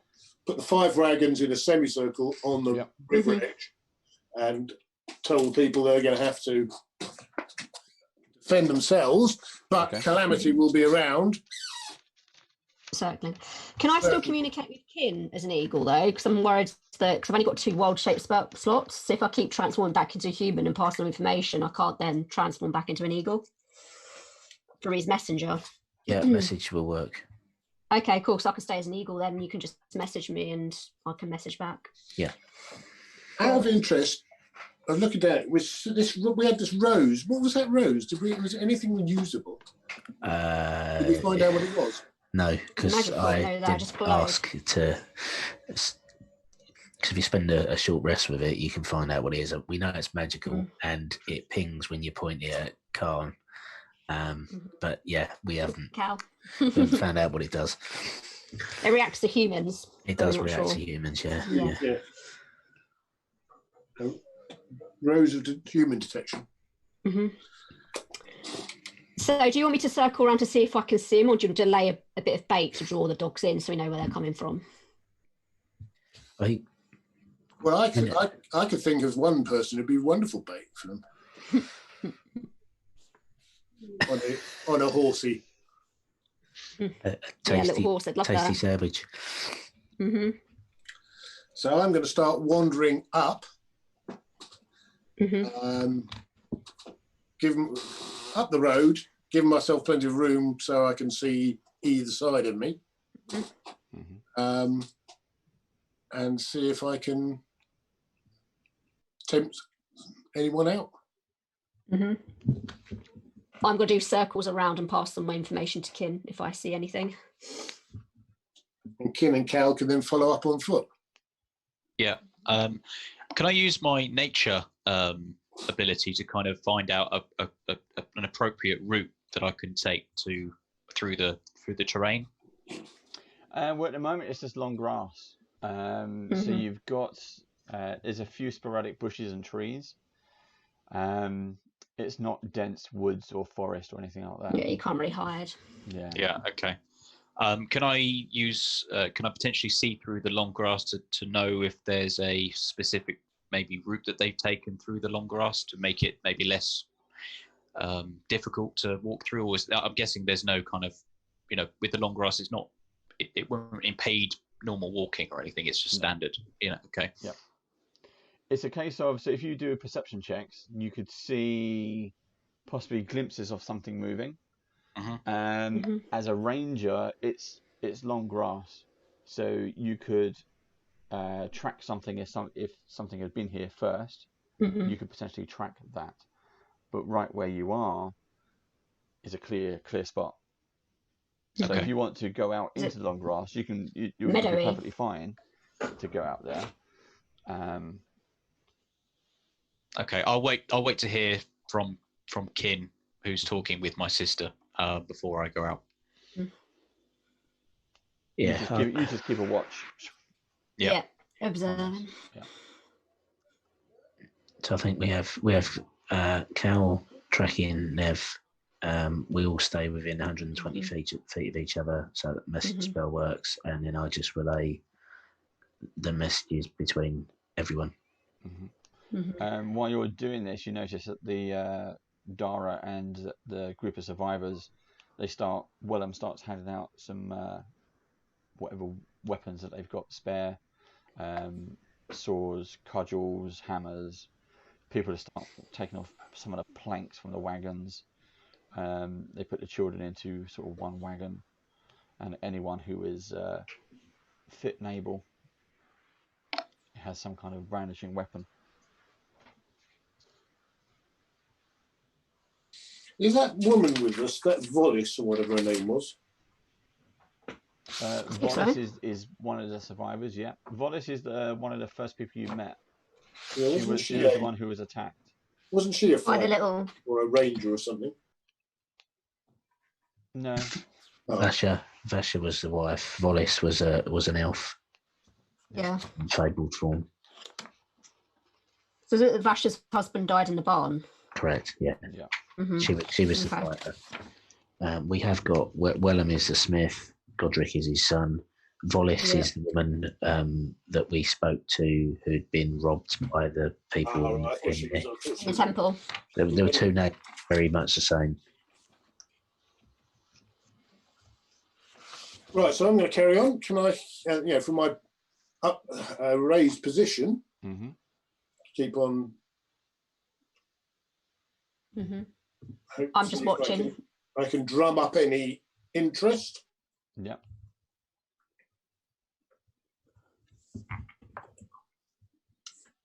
Do I see anything at the moment in my flying around?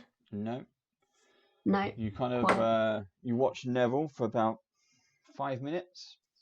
Mhm. Nothing happens. Okay. Can I circle back round to the camp again, like doing a loop to see if there's anything at the camp at all? Yeah. You see this. You see the stuff getting ready in the camp. They're all kind of nervously waiting. Okay. You don't see anything further up the road or off the road on either side or over the river. Okay. And then as you circle back round, you see Neville, and then you can still see, if you concentrate in a particular area, you can still see the dogs. They're not coming towards us. No, they're holding their position. Okay. Okay. Have we already burnt the horse, by the way? You burnt the No, wagon. you burnt the wagon. We didn't burn the dead horse. Could we not leave some of the horse as sort of like a bait potentially for the creatures and wait? Good eating on a horse. I'll go and get the horse. I'd say to Kin, can you help me drag this horse near the wagon or near the wagons? I'll try and help. Yeah. It's bloody heavy. All right, I'll do a strength check if that's okay to see if I can drag the horse. Go for it. So that's very hard because it's a dead horse. Well, I got us 18 plus 1, so 19. Okay. You managed to move it a little bit. It's a horse. 6 inches. Yeah. And then you collapse in a heap for exhaustion. Yeah. Okay. It's a dead horse. Right. Okay. You might want to butcher that. Yeah, chop it up a bit first. Yeah. Yeah. I'll cut off a bit of its meat, so a big chunk of meat out from the horse. I like this. Now you got the ranger, the friend to all animals, viciously. Yeah, just got the back leg of a horse. Cut it out. Blood going everywhere. I will have this hind leg. A man's got to eat. And this is why Paul should play. And then finally, I ruined. What if Paul, if you're watching this, would you have made this decision? He'll probably be kind and say, yes, exactly what I would have done. And with your 19 strength, you pick up this severed horse limb and put it on your shoulder. Yeah. And then walk over to where you want to put it. Okay. So I'm going to place it about 20 feet away from the wagons, so it's in clear view of everyone. That's fine. Everyone's like, what the fuck are you doing? Everyone's going, where's Paul? You'd start screaming. Traumatizing the children. They're crying. Dripping with blood still. I'll say to Kin. I'll say to Kin, this is to bait the creatures if they come. Okay. Yeah. I messaged Kin being like, what the heck is he doing? No idea. I'm flying around and I'm just like, what is going on? It's just Eagle. He's had a funny turn. Yeah. I'm just shielding Binky's eyes. Yeah.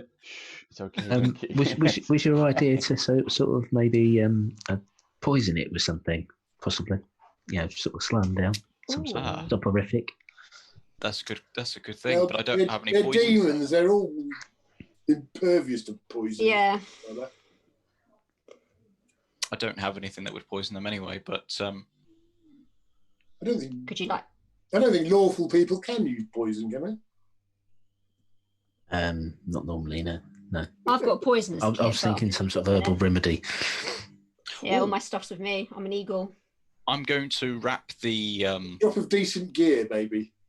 I'm going to wrap some rope around the leg, so if they attack the leg and drag it away, we'll sort of know where they're going through the long grass.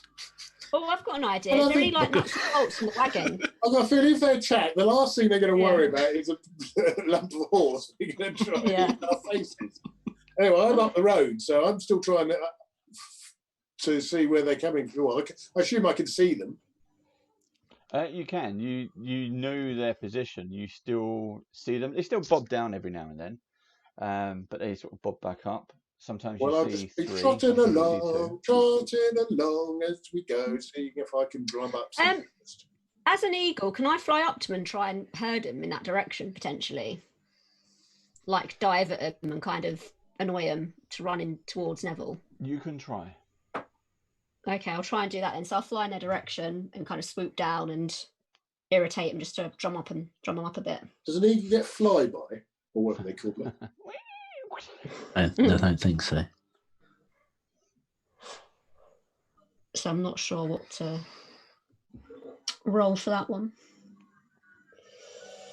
But yes, I'll just swoop down, dive at them, just to kind of annoy them. Just roll a d20.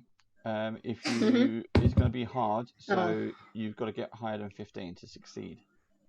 I got a 2. Okay, you did not succeed. So you dive down, trying to annoy them or get them to move or chase you or do something. They watch you. They're moving around, but they're not doing anything. Not interested. They're not attacking you. And they're not scared of you. Oh, great. Okay, so I pass up to Kin, being like, "No, Joy, they're not interested in me. They're staying put." I'll mention to Kin that I might have an idea. Shall we take one of the horses from the wagons and go and join Neville? You think you can ride it then? I might be able to. I can try. Okay. What's your animal handling? +2. I don't have any profession. I can attempt to try and ride the horse. Okay, what's the idea then? To go and flag them down and just attack first. Well, the idea was that I was going to try and draw them back to you, so... Or maybe we can herd them. Well, but at the moment, it appears that they are actively evading. I think they're chilling. You know, it sounds to me like when Neville gets within sight of them, they either hide or move, so they're staying a certain distance away. They seem to be intent on ambushing us and not falling to our ambush. So, sort of indicates that they're intelligent. Well, I don't know. Well, how far am I from them? You're at least... you've been travelling for a little while, but you're still several 100 feet away. Well, I'll start picking the pace up. Mm-hmm. I want to see if I can start getting them to come towards me. Do you want to stay on the road? Yeah, I'm staying on the road. Yeah. Are they more nocturnal? Do they get most of their energy at night, do we think? And is that why maybe they're a bit more relaxed now, even though they... Well, they attacked us during the day, didn't they? So they had attacked us at night. Same, so. yeah. Both.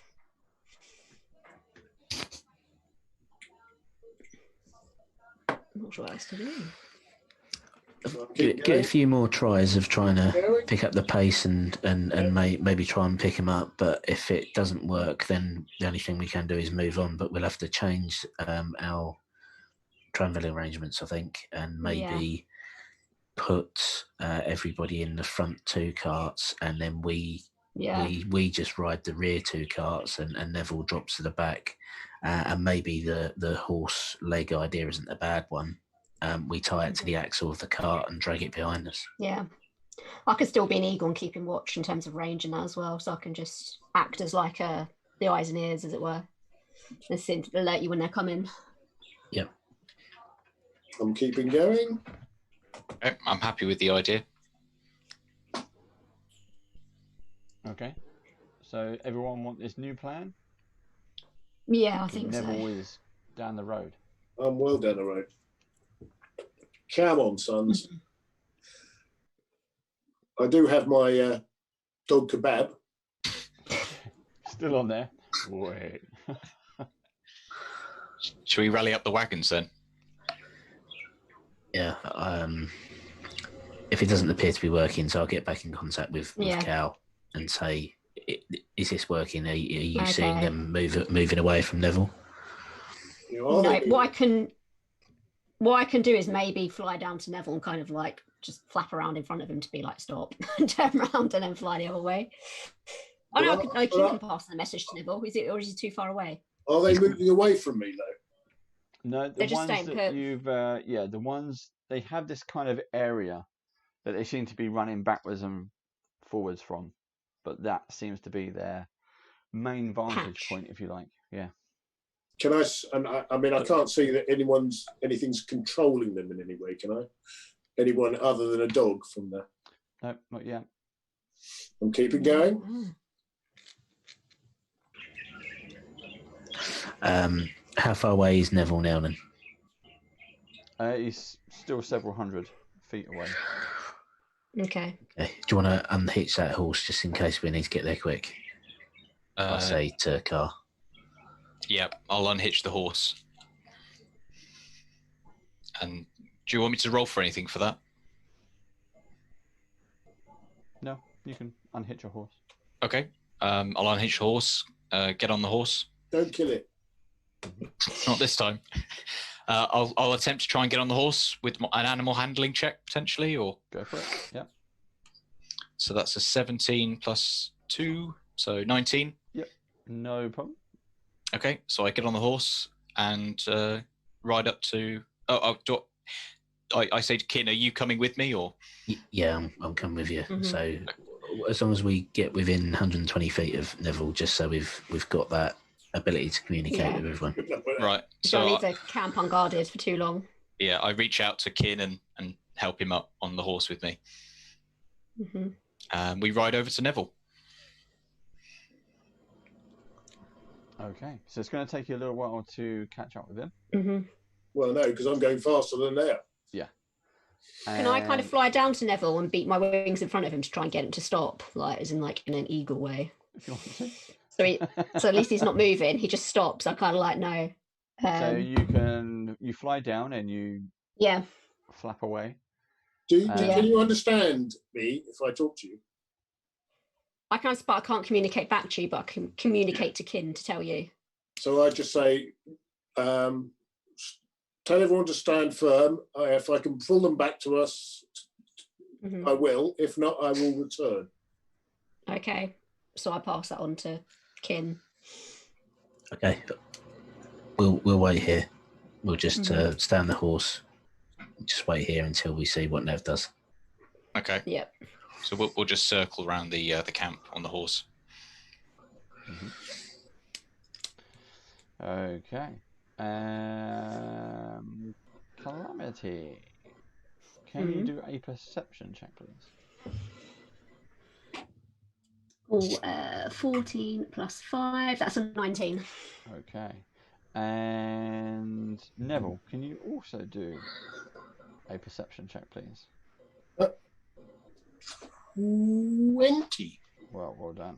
Okay, so both of you see, while you've been trying to kind of flap around and get Neville's attention and relay bits and pieces seem to be going on, the messages and things, you again swoop up into the sky, you do the circle and you look down at them, and they're gone from their usual position. You then see in the long grass 4 shapes darting towards Neville in that long grass, and then Neville, from your position on top of Binky, you see the same thing as usual. The shapes in the corner in the far distance, they kind of bob down, and normally you kind of 10 Mississippis kind of thing, and then they come up. This time they haven't, and then you spot almost like sharks through the water coming down this long grass, 4 separate black shapes. Sometimes they get closer as they run in, and then they peel off again. One almost seems to be going wide so he can come out in front of you further down the bottom of the road, while 3 are like coming straight for you. Roll for initiative, please. Okay. If everyone rolls, and then we 17 on that.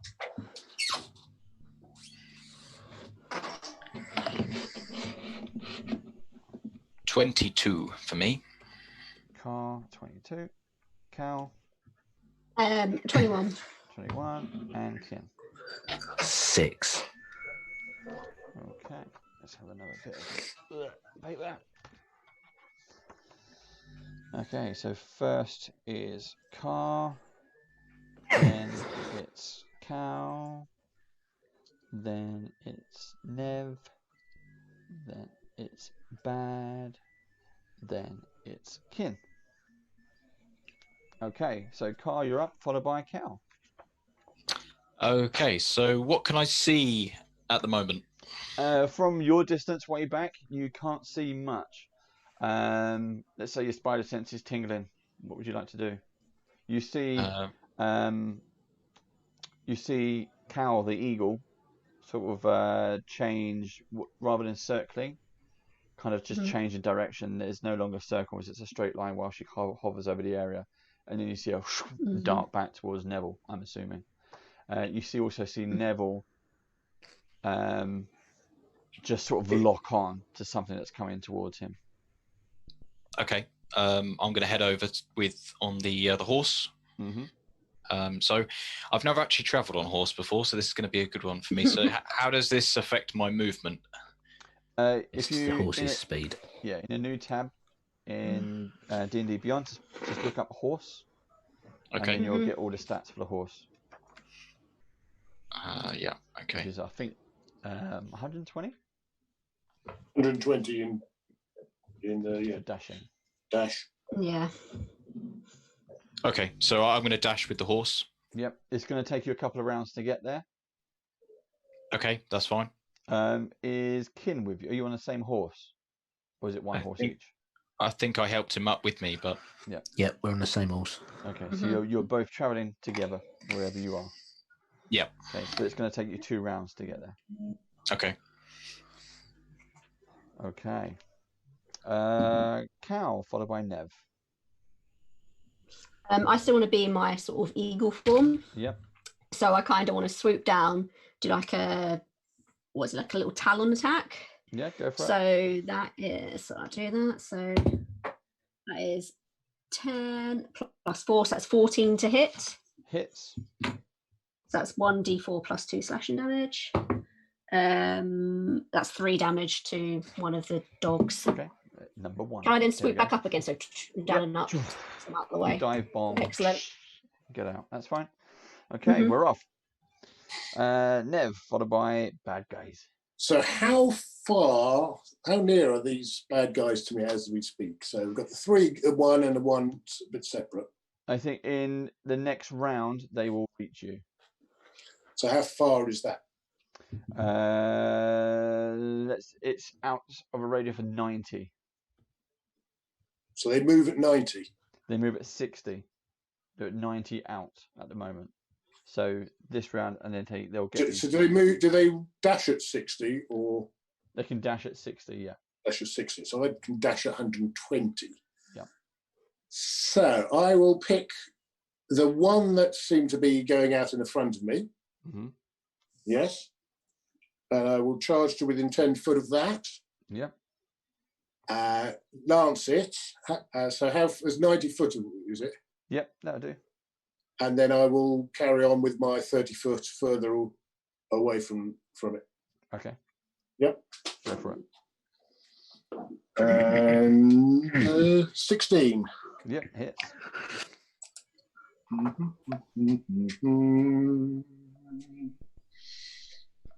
And must have a dice somewhere. 12-sided dice look like. It's got 12 sides. That's the one. Twice as more as 6. 16 point. 16 what? 16 to hit or 16 damage? 16 damage. Nice. Boom. And that's with the lance. That's with the lance. Okay, so a huge gouge out of this creature. As it comes out onto the road, you can see exactly what it is. But in daylight, it's not as terrifying as you think. Up close and in the dark, they're quite brutal. It's called a wretch for a reason. It's not that. I'm very sorry for it. Okay. Bad guys go. Okay, so all three of them are going to reach you next round, apart from this one that you've had a go at. He rolls an 11. That's not going to hit at all. There you go. Kin, you're up. Well, I'll just sit here and wait to be delivered to the battle zone. You're holding him. Yeah. You're holding Carl. Bounce up and please, hold on for dear life. Yep. Okay, and that round 2, Carl, you're up. Okay, so another dash with the horse. Yep. And that's, I think, it. Because Yep. how far? I'm still quite far still, so. Yeah, you'll reach it next round. Okay. So Cal followed by Nev. I'm going to do another little talon attack, so dive down and do my best to take a chunk out of one of them. Okay. Preferably one I've already done a bit of damage to. Yeah. Number 1. So that's 15 plus 4 to hit. So that's 19. 19 to hit or 19 damage? Yep. 19 to hit. Yep, Unfortunately, no 90 cool. damage. But then 1d4 plus 2. It's an eagle. A very powerful eagle. 2 by 4 damage. Cool. It's a large griffin. Yeah. Transform to a super giant eagle. Okay. Nev, you're up. I'm going to bonus cast Divine Favour. Yep. I'm going to lance attack the one I turned last time. Yep. And then Binky's going to withdraw to 70 feet away. Okay. 18's a hit. Yep. Yeah. 13. And what's that? 1d4. 13, 17 points. 17 damage. Blimey. Yeah. How do you want to do this one? You've got one dog on there already. I'm not sure I could put. I just. You won't be able to lift it anymore. Just zap it in its head, I think, and take its head off straight through the mouth. Yep. You cleave the head clean off, or at least the top of the head comes off, leaving its jaw and its body behind. Well done. He's dead. Long gone. Okay. My guys go. They all leap out of the long grass at you, Neville. Well, I'm too far away from them. That's true. So they come out onto they the can road. leap as much as they want. They're now out onto the road, but that will separate you between you and... Not for long. Yeah, exactly. You can charge back through them. Okay, I've got a little bit of movement. There's not much movement. It's only 5-10 foot. 2 of them, let's see, north up the road, well, west up the road towards Car and Kin. So 2 of them start charging towards you. 1 of them starts charging towards Nev. So number 3 is going to go after Nev. Number 1 and 2 are charging back up the road. Okay, Kin, your go. So because they've come towards us, how far away are they? They're within 60 foot. Okay, I'll do Ray of Frost then, please. Okay. That's armor class 20. Easy, yep. And 4 points of damage, and that one has its speed reduced by 10 feet. Okay, it's gonna be number 1, so it's the one that Cal was already attacking. And how much damage? Sorry. 4 points damage. 4 points of cold damage. Yep, and it's slowed. Okay. Next round, Carl followed by Cal. Okay, so how far away are they now? They're within within 60. In 60 foot, yeah. Okay. You have 2 charging towards you, and even though you were really enjoying the hug from Kin, a hand comes out just past you. Yeah. I'm gonna rear the horse, stop, and get out my light crossbow, and take a pot shot at the one that Kin just hit, if possible. Yep. So you're basically going to pull up. Yeah. Okay. It's exactly as described. With a natural 20. Well done. Yeah. And so that's a 1d8 plus 4. So it's a 8 and doubled 16 plus 4, so 20 points of damage. Very good. You hit it right square between the non-existent eyes.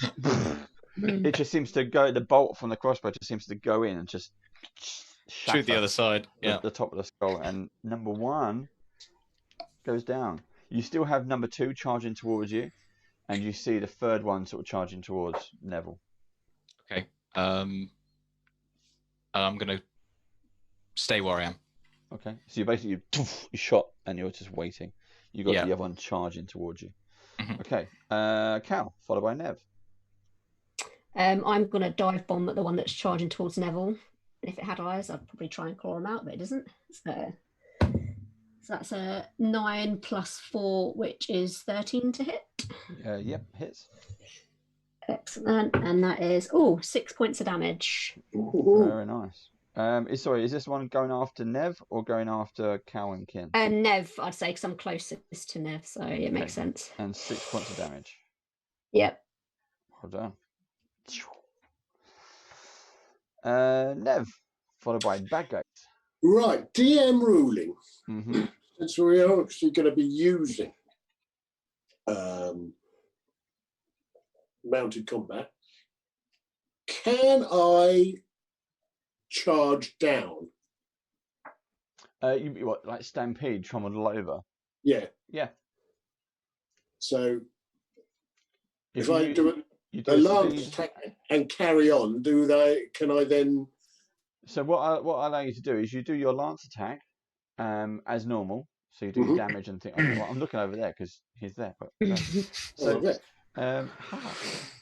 do your lance attack as normal, but what we do for the horse, we'll do a strength roll.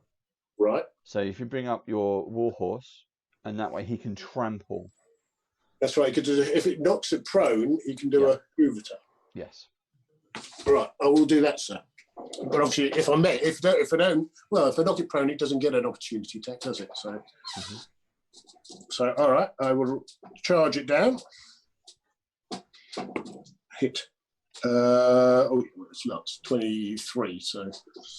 Yep. Easy. And it does. 9 and so 12 and 5, 17. 17 damage. Good hit. So was that the charge or the lance? That's the lance. Okay, so you take a huge chunk of all across its ribs. So what do you want me to do with Binky? So with Binky, do a strength check. So right, it's plus 4. So roll a 20. Anything above 15 will do damage. Oh, 22. Yep, so that's fine. Does it have anything listed for? Trampling charge. The horse moves 20 feet straight ahead. Must make a succeed on a DC 14 strength. Yep, so you've done that. Be knocked prone. Yep. If prone, horse can make another attack with its hooves against us as a bonus action. Yep, so I failed my strength check. So it does a plus 6. So 22. And it does 2d6 plus 4. So 13 points. Bludgeoning. You just trample it into pulp. The horse just does a dance on it. The horse wipes its hooves, literally. And then I follow through towards the last remaining one. So you're turning around and you gallop after it. Right. Yep. Bad guys. My go. I actually get a go. Right. So he's focused on you, Car. He goes for it. I got an 8 plus 1. Yep. No, 8, 9, 10, 11. Does an 11 get you? 16. So no. So nowhere near. Just bundles into the horse. That's my go. Kin. Is it within touching distance of me? It is. You'd have to let go of Car because you're very cuddly at the moment. But it's basically right underneath you. Are we doing Titanic? Well, you're still like that. He's wrapped around you, head on his shoulder. It's when you go. I will attempt to reach down and use shocking grasp, please. I thought when he said do the Titanic, it means he's going to push him off the. Yeah, I was going to push him off the horse. Push off the door. Room for 2 on that horse. There's room for 2 on the horse. No, there's not room for 2 on it. 16. 16 to hits. And it is 1d8. 5 points of electricity damage. You feel the power flow down through your arm and straight into it. And actually seems to do a lot more damage than you thought. It's looking pretty singed. It didn't like that at all. It's maybe because it works on it has heightened senses because it doesn't have like eyes. You don't see any ears. So it seems to have disorientated it quite well. Okay. I'm going to dismount. Mm-hmm. So you hop off the horse. Off the horse, and I'm going to move away. Because of the extra thing that Shocking Grasp gets, it can't take any reactions until the start of its next turn. It doesn't get an attack of opportunity against me. Okay. That's fine. And top of the round. Car. I'm going to move slightly away from the creature. You're still on horseback, so you're moving the horse away.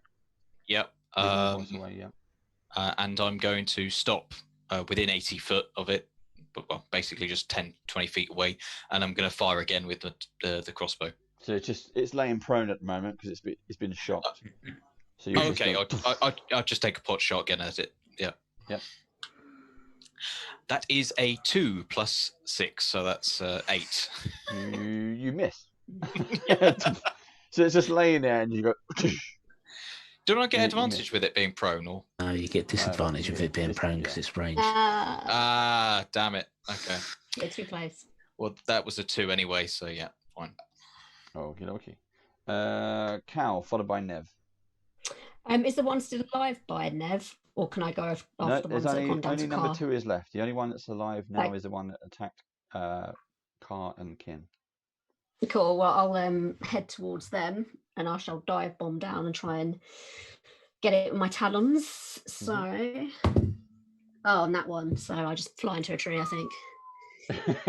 Fly into the ground. You don't see Neville steaming up like. Yeah. Okay. What's this on the end of my lance? Pigeon on the Just windshield. fly into the horse and headbutt it. Getting feathers out. Yeah. So you fly into Neville, not realizing that he was also coming up the road. Okay. Nev now has a totem pole of all the creatures he's collected. Okay, Nev, it's up to you. I will. Do I get disadvantage if it's prone? Not if you use a lance, because technically it's not ranged as such. So, Yeah, all right. Well, I'll do a flyby. Okay. Go for it. Oh dear. 12. 12 hits. Oh blimey.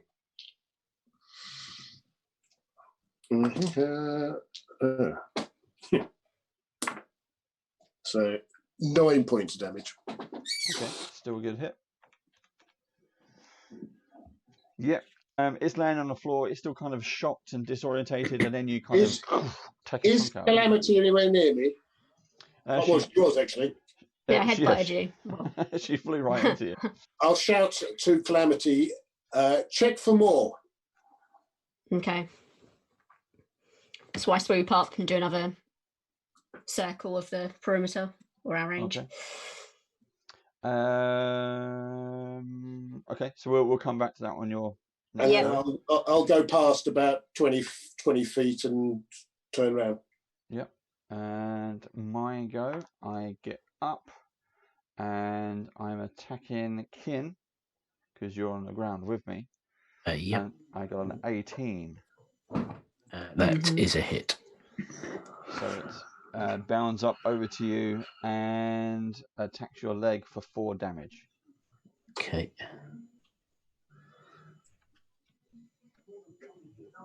They're not particularly scary. No. Kin? I would like to use Shocking Grasp again, please. Yep. But it was in fact a 2, so that's an armor class of 9. Missed. Nearly 20.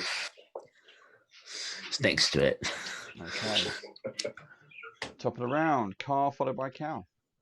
Okay, I'm going to take another pot shot. No, actually, no. I'm going to get off the horse. Yep. And I'm going to Drink your milk. Sorry. Drink your milk. Yeah. I'm going to get off the horse and drop the crossbow and stab it with a short sword. Yep. And with a pointy end. With the pointy end. With advantage. Oh no, it's not prone anymore. Yeah. Okay. He's up. Yeah. Yeah, that's a 5 plus 6, so that's 9. 11. Yep, hits.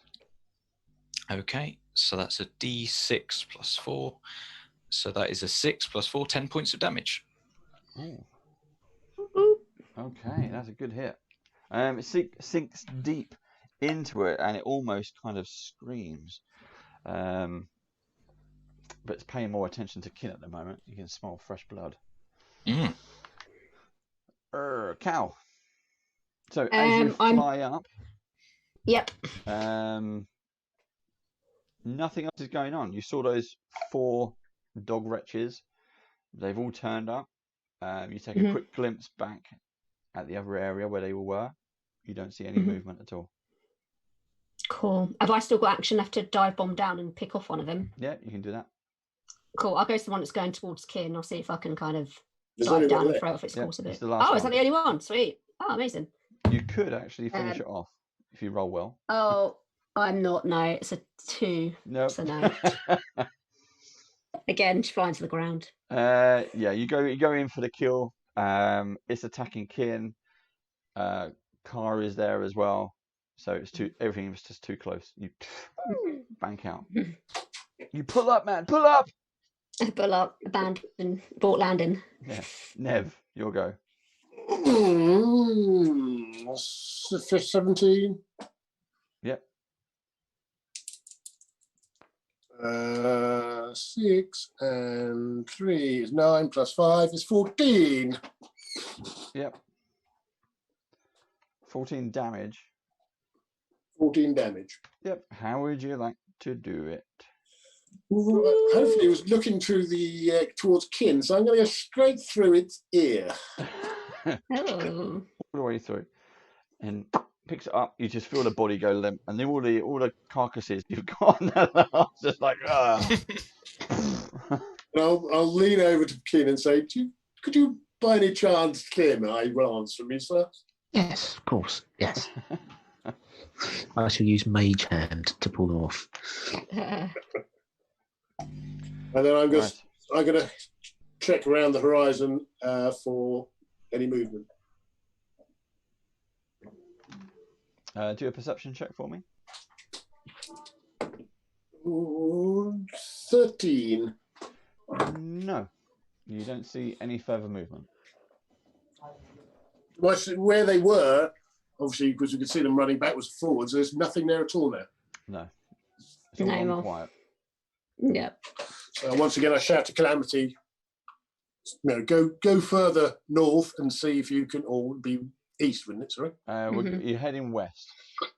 So it'll be east. Yeah. So they're coming up behind us. They're coming east. So Yeah, check. I say, go further east, see if you can see them heading back towards Terrell.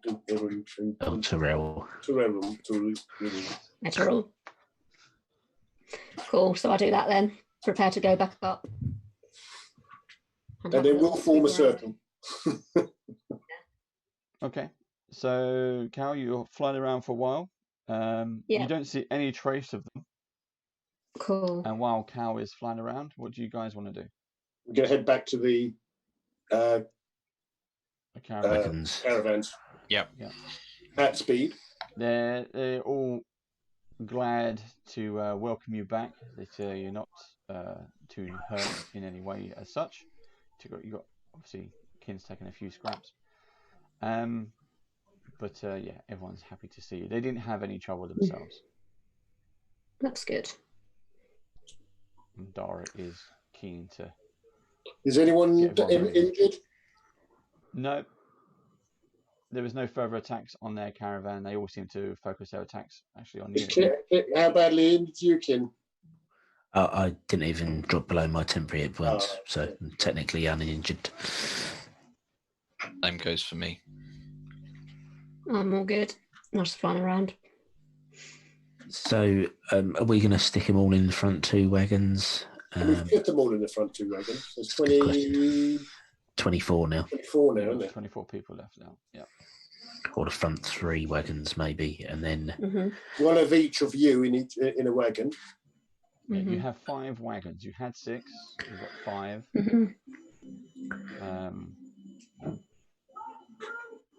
And you've got 5 horses.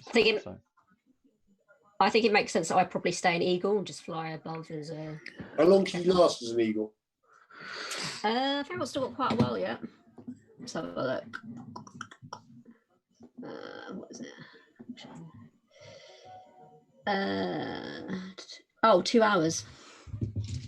That's fine. So for the rest of the time... Yeah. Make sure you land before the 2 hours is up. Yeah. Someone has to catch me with it. Oh, look, there's Cal. The last of Cal. Well, I could fall into the river, that'd be all right. Make sure I just fly over that. Follow the course of the river. Okie dokie. Right, what does everyone want to do? Should we put everybody in the first 3 wagons? 3 wagons should be enough to do 24 people. That's 8 people in each wagon. So 6 in the back and 2 on the front. And then put all the gear in the rear too. Yeah. And they get 2 volunteers to do the rear too. Or one of each of you. We've got 3 of us. So maybe Dara and Co go in one. Dara's in the first one, yeah. And Gorin, yep. So so the equipment goes in the last 2 wagons. I'll go in one wagon with a volunteer driver, and Car, you go in the other wagon with a volunteer driver. Yep. We'll try and keep Cal in the air for as long as possible, and then Nev, you're just going to do circuits. I think that's the best thing, isn't it? I'm going to do circuits, keeping attention to the rear. I'll train Billiam how to ride a horse. To not to ride the horse, but I'll have Billiam with me. Can that Volis ride a cart? Yes, you can certainly try. We could get her to ride one. Yep. Or Wellham or Godric, but they're probably better off doing with the people. Yes. Yeah. The other person who can drive one is Ippon. Ippon was who had the supply cart originally. He's the one we went to the windmill. Yeah, that was the halfling, wasn't it? Yeah. So if he's happy, he can. So we want two people on each cart, on the 2 rear carts, but people who can use up weapons. Yep. Okay. So I'll go with Ippon, and Car goes with Cal when she's not flying. Yeah. Cal goes with one other. So if Car goes with, say, one of the other 2 rear carts with another volunteer who can drive or fight. Mm-hmm. Then the 3 carts in the front have all the pedestrians. Yep. And then when Calamity lands, she can choose which one she wants to go with, and I'll do the circuits with Binky and try and make sure that we're not being followed. Now I know what we're looking out for in the movement. Mm-hmm. And we'll keep close to the riverbank so that we can't be attacked from that side, and carry on with that way. Okay, so for the rest of this day, this is day 3. 2. Is it day 2? Still day 2. Day 2. So nighttime. A long day, time. It's been a long day. You get to the evening without any further attack. What would you like to do? We'll obviously eat, rest. We'll do the same. Yeah. Me, Start the camp somewhere. Kin and Car, take first rest. Yep. Okay.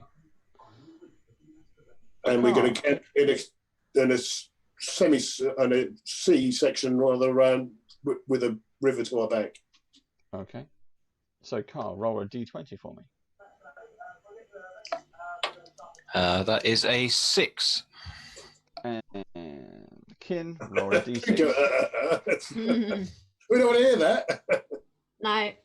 1. 100 things coming. Yeah. 100 flying demons. Okay. So, thankfully, the rest of your evening, your watch, is over. Uninterrupted. You're perfectly fine. Your watch is over. So then you swap watch? Yep. Okay. I used to have a swap watch. Cal, roll d20. 17. And Neville, 2. a d6. A 2. Okay. Okay. That evening passes without event. Well done. The morning comes around. There's the usual kind of things that, the amount, just like in isolation, the amount of pressure that everyone's building up. Find ways to express themselves. There's heated arguments, sniping comments, people talking about where food is being hoarded in a particular wagon, but it's just rumours. It's not true. Signs that Wellham has been on the tipple a bit too much, probably. And the usual discussions are kicking off around camp. But it's mostly all driven by fear and anxiety of what's going to happen. Any kind of noise sparks off more fears in the nighttime. You lose a barrel of water that we was all relying on. Some squirrels and some field rats get into some of the fresh meat, so that ends up being spoiled. Your food supplies aren't dwindling. Vasher is We've got plenty of horse. We've definitely got plenty of horse. Yeah, plenty of horse going around. Vasher's keeping an eye on things, and she's taken it upon herself to be the kind of camp leader, if you like. So Dara, is looking after everyone. Vasher is the adult who's making sure that everyone is occupied and fed and looking after supplies and things. And you guys are acting as the strength and the soldiers and the support on that, keeping everyone together. Everyone's safe and happy. The morning comes around and you go back onto the road. Same procedure, keeping the same route we've won. Obviously, Calamity, do you want to start off and check around, or shall we hold your shape changes until... And do I get my slots back? So did we have a short rest last night? We're long rest. It's a long rest. Oh, long rest, brilliant. Yeah. Oh, okay. Oh, excellent. Cool. I'm trying to think of again over breakfast. I'll tell everybody a story. Yeah. So you'll get your 9 temporary hit points reset. Cool. I would also like to use extended spell when I cast Mage Armor first thing in the morning, so that doubles the duration, so it lasts for 16 hours. Ooh, well done. For your storytelling, you can have an inspiration point if you don't already have one. Oh, thank you very much. And then Billiam does his kind of morning routine of coming over to you as you're telling your stories and saying, "Are you sure you haven't you sure not making these up? Is that something that's been told to you before? They sound awfully familiar." Well, themes are familiar, aren't they? And sometimes stories are retold. The characters may change, but the morals and the outcomes might be the familiar feelings that you have. And my intent is to make everybody feel relaxed and calmed and needed. I think everybody needs to feel needed in times like these, don't they? Needed and morals and things that you talk about hope. Is that right? Yes. Hope. Yes, hope. I wish to give everyone a feeling of hope. Hope. That's probably what my stories are missing. Maybe. I can't do that. And he walks off in a huff. Okay, so the morning, the caravan moves on. Anything you wish to do? No, we repeat the same as yesterday afternoon. So Cal does her circling, I'll do the messaging. Okay. So and we'll just be on high alert. There's a bloody frost already. A frost? Yeah, it's going to crunch my bloody azaleas. Okay, why have we got a frost? Right. So Cal, while you're in eagle form, do a perception check for me. Cool, yeah. Oh, 13 plus 5, so 18. Okay. And Mike, roll a d6. Sorry, Neville, roll a d6. 6. Okay. And Kin, can you roll a d4 for me, please? You can. 3. Oh, can you roll a d2? Yeah. Flip a coin. Here we go. Right. Okay. The rest of the day goes past uneventful. You keep a keen eye out for any shapes in the grass, and the tall grass moves from tall grass to fields. As the day progresses, you're making good progress today. The weather is quite fair, and this far out, you can't see. There used to be signs on the horizon when you look back at Elturel. There used to be shapes and the typical city building silhouettes of certain buildings, which would, even from this distance, you would be seen on a clear day, and it's just not there. And it kind of tugs on your heartstrings a bit about all the loss that's still there, and other people who may still be trapped, who may be finding their way. Still no other wanderers? No, you haven't come across anyone yet. And nothing on the river? No activity on the river? No, there's been no debris on the river, no boats on the river, which you kind of expect there would be. There's not even any traffic coming down from Baldur's Gate towards Elturel. Everything seems to have stopped. The rest of the day passes without any further event, and then we get into the evening. Same routine? Okay. Same routine, right. Transform again, yep. Car, roll d20. 13. Okay. Unlucky number. And it is. Roll a d6. 3. Okay. Your watch passes uneventful. And you swap over watch? Mm-hmm. Yep. Yep. Okay. And Neville, roll d20. 14. 14. And Cal, roll d6. E6, okay. And 4.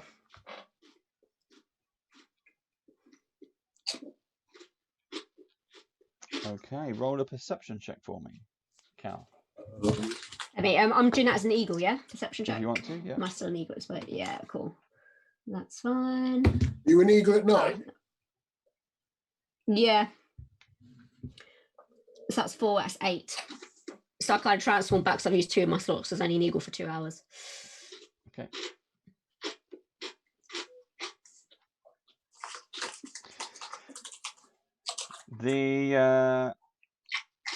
During the night, you hear some strange noises, but you don't see any forms of where it's coming from. It's almost as if the noises are carried on the wind. Okay.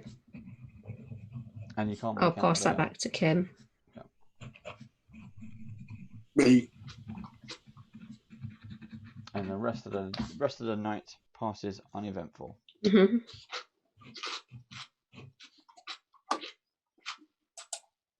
It's now breakfast on day 4. So again, making still very good progress. It's breakfast on day 4. What would you like to do?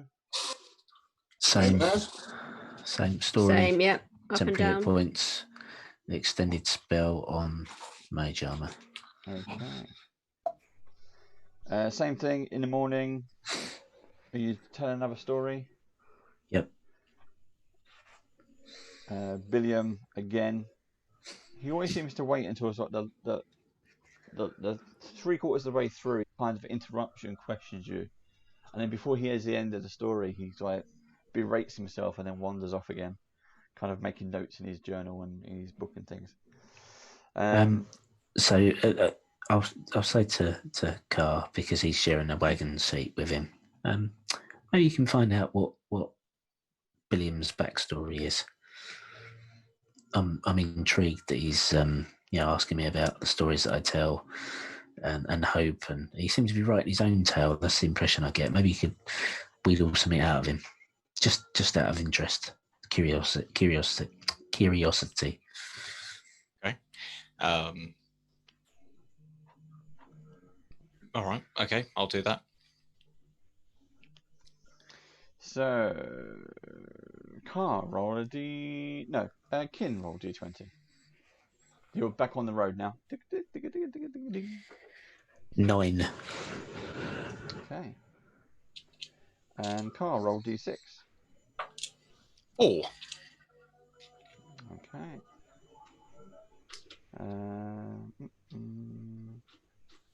Are you, Cow, are you turning into a bird and circling around in the afternoon, or?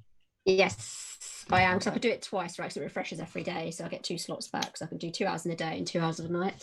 Okay. So what do I need to roll, sorry? Perception check. Perception, cool. D20. So that's 16 plus 4, so that's 20. Oh, okay.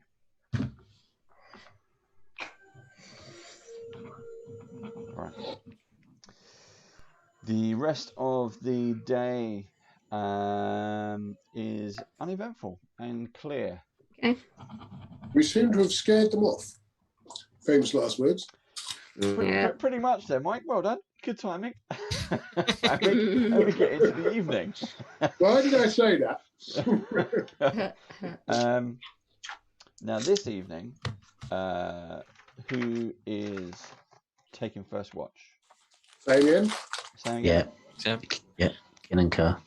I would like to take this evening to maybe speak to Billiam one side and maybe ask him what he's inquiring, or why he is inquiring Kin and his stories so much.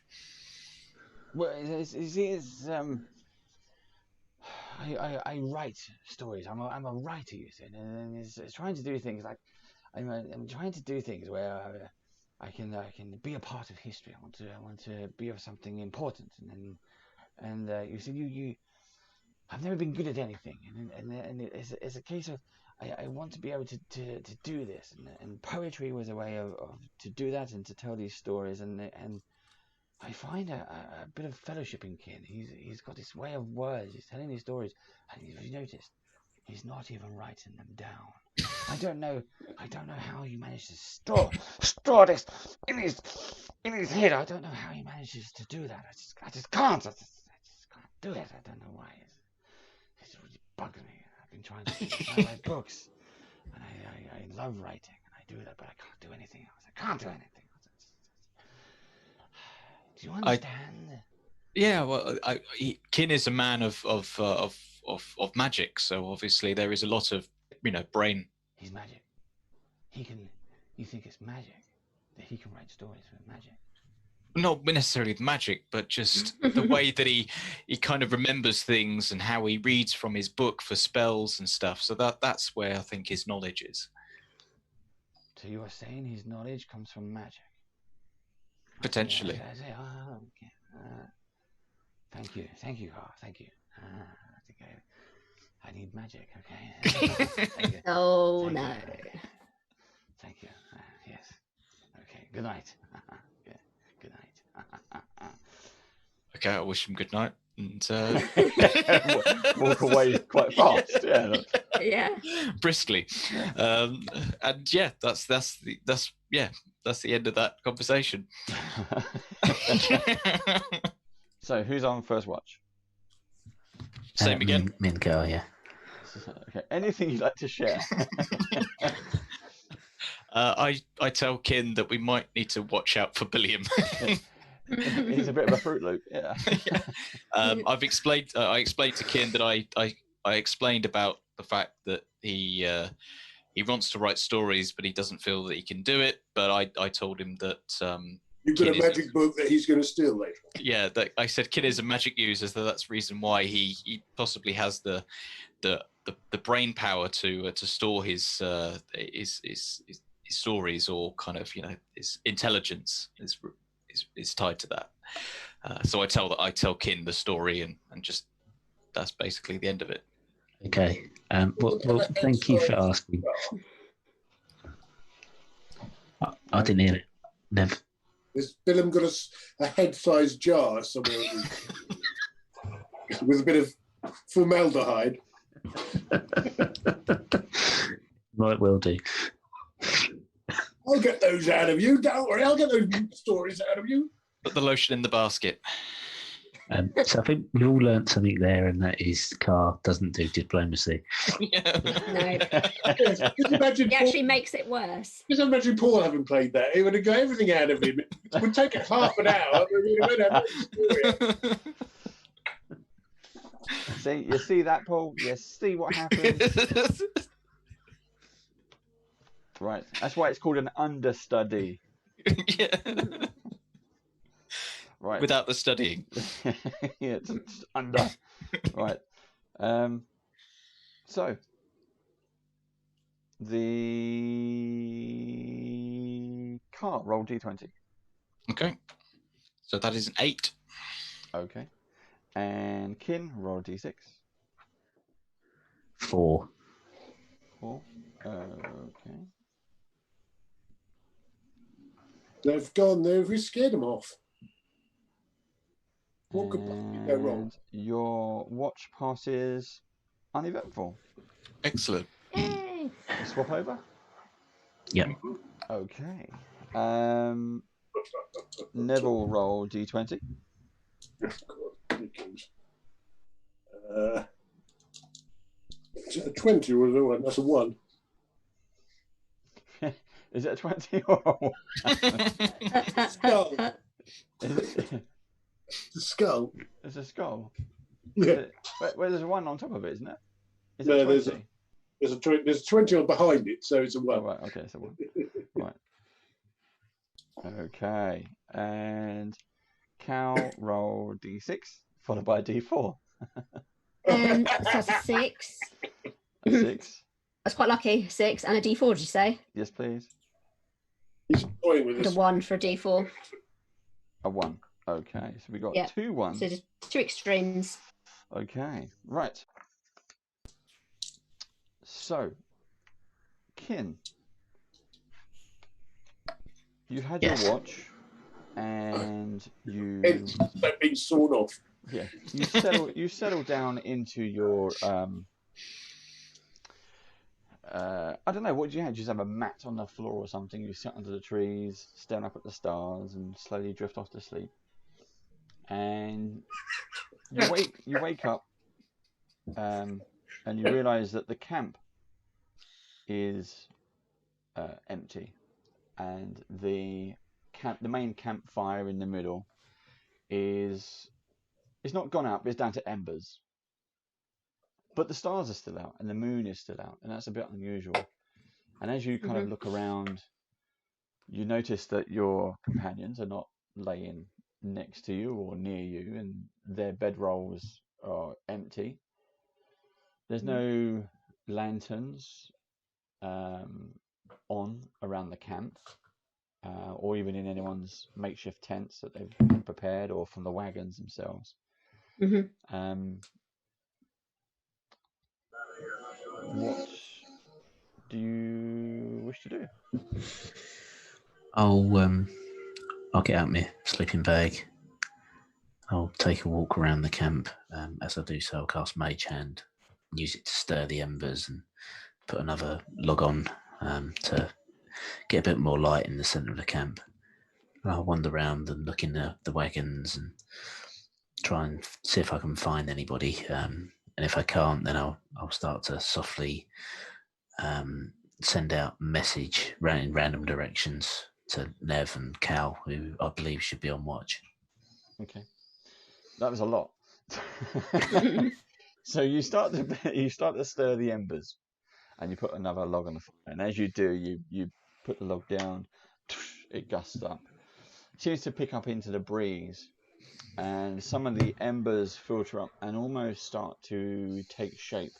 The fresh log you put on adds more black smoke to it, and that smoke with the embers starts to show what could be described as a face. You have this kind of a big head-shaped thing with eyes and a mouth. There's no nose, there's no distinguishing marks. It's humanoid in nature, but it's big. So it's a size of a burning bush. And then it speaks. And it doesn't speak with any voice that you kind of hear with your ears. It's all around you. The voice penetrates you, and it's deep and low, and it has a rumble. And it says, "You have called me. Why?" I haven't intentionally called you. I did something 4 or 5 days ago that was a bit rash, and this may be the result. Are you referring to the great beast I consumed? You did not consume me. I consumed you. Then is this purgatory and I'm dead? No. This is the waiting room. Harry Potter.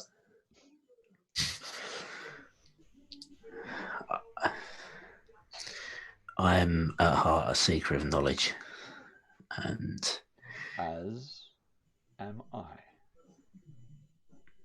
Then maybe we are akin? No.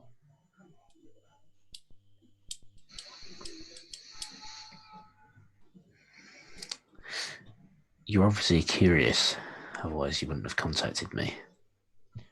Curious, yes. But you must prove your worth. How? And with that, the shape blows the embers back into your face.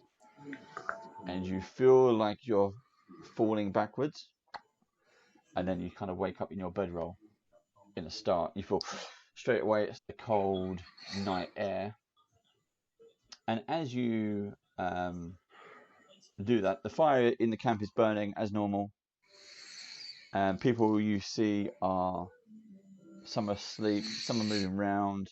You can see Neville and Cal doing their sort of hourly rounds or whatever around camp, keeping watch. But then everyone in the caravan is abruptly woken by blood-curdling screams, and then looking around from your position on your bedroll, you start sort of looking around, laying on the floor.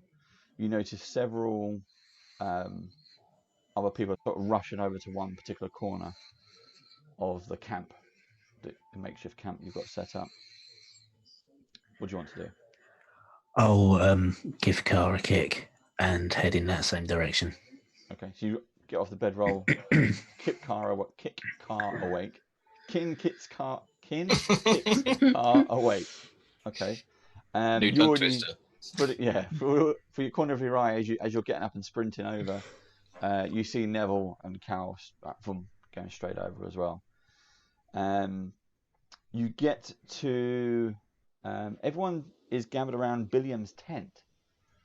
Oh. He used to, rather than being in the main camp, he used to set himself apart from everyone else so he could do his writing and be alone and everything else. Sort of pushing one another aside for a better view. There's a crowd. There are gasps and cries and curses, clearly indicate that something horrible has happened. And that's where we're going to leave today's episode. And we'll pick it up in 2 weeks' time. No. That's just so cruel. Yeah, I know. But that was good. I enjoyed that. That was brilliant. That was good. Yeah. You sure you don't want to do it weekly? I would love to. We were going to have to see what we can do about that. But as another talk for another time. But if you're watching this at home, or if you're back in the office, if you're outside isolation, we hope you enjoyed that. Check out our other stories on YouTube. But what about you guys? Josh, thank you very much. I mean, literally last minute jumping in there. No worries. I thought I'd cause some havoc before Paul gets back. You did, as always. You got some laughs. Yeah. So that was really good. But what about the rest of you? It was something a little bit different where we again, as I mentioned at the start of this episode, we've never really done, we just skip it with a travel montage. Mm-hmm. This is putting you in it, just doing the dice rolls and actually see what happens. And as you do more, because you know you've got 5 days, you've got everything right at the start. And then there was a bit of kind of anticipation what's going to come next. It was nerve-wracking every night. It was nerve-wracking. So Tension is way up there. Yeah, and so there's stuff there. We got to do a little bit about Steve's story, Kin's story as well. So hopefully doing more. But was that okay? Did you enjoy that? It was a little bit different. Absolutely. Yep. I really enjoyed it. It was really good. Cool. Well done. Thank you very much. And remember, if you watch this on YouTube, put in the comments below the word carnage. And we can, everyone here, even me, will be entering this as well. Remember, you get a free mini, custom mini. It looks pretty good. Eldritch Foundry. How to leave a message, yeah? See, if you don't leave the message, you don't get in. It's If the you're not option. in it, you can't win it. It's Doesn't that leave easy. the option. Yeah. Oh, if anyone knows, what's his face? Nate Taylor, Mr. Mohawk from Dwarven Forge. Drop him my messages. Send him this video, because that's what isolation does to you, man. Look, shave your head. But hey, looking forward to it. We will see you in 2 weeks' time for the next episode of AVERNUS Rising.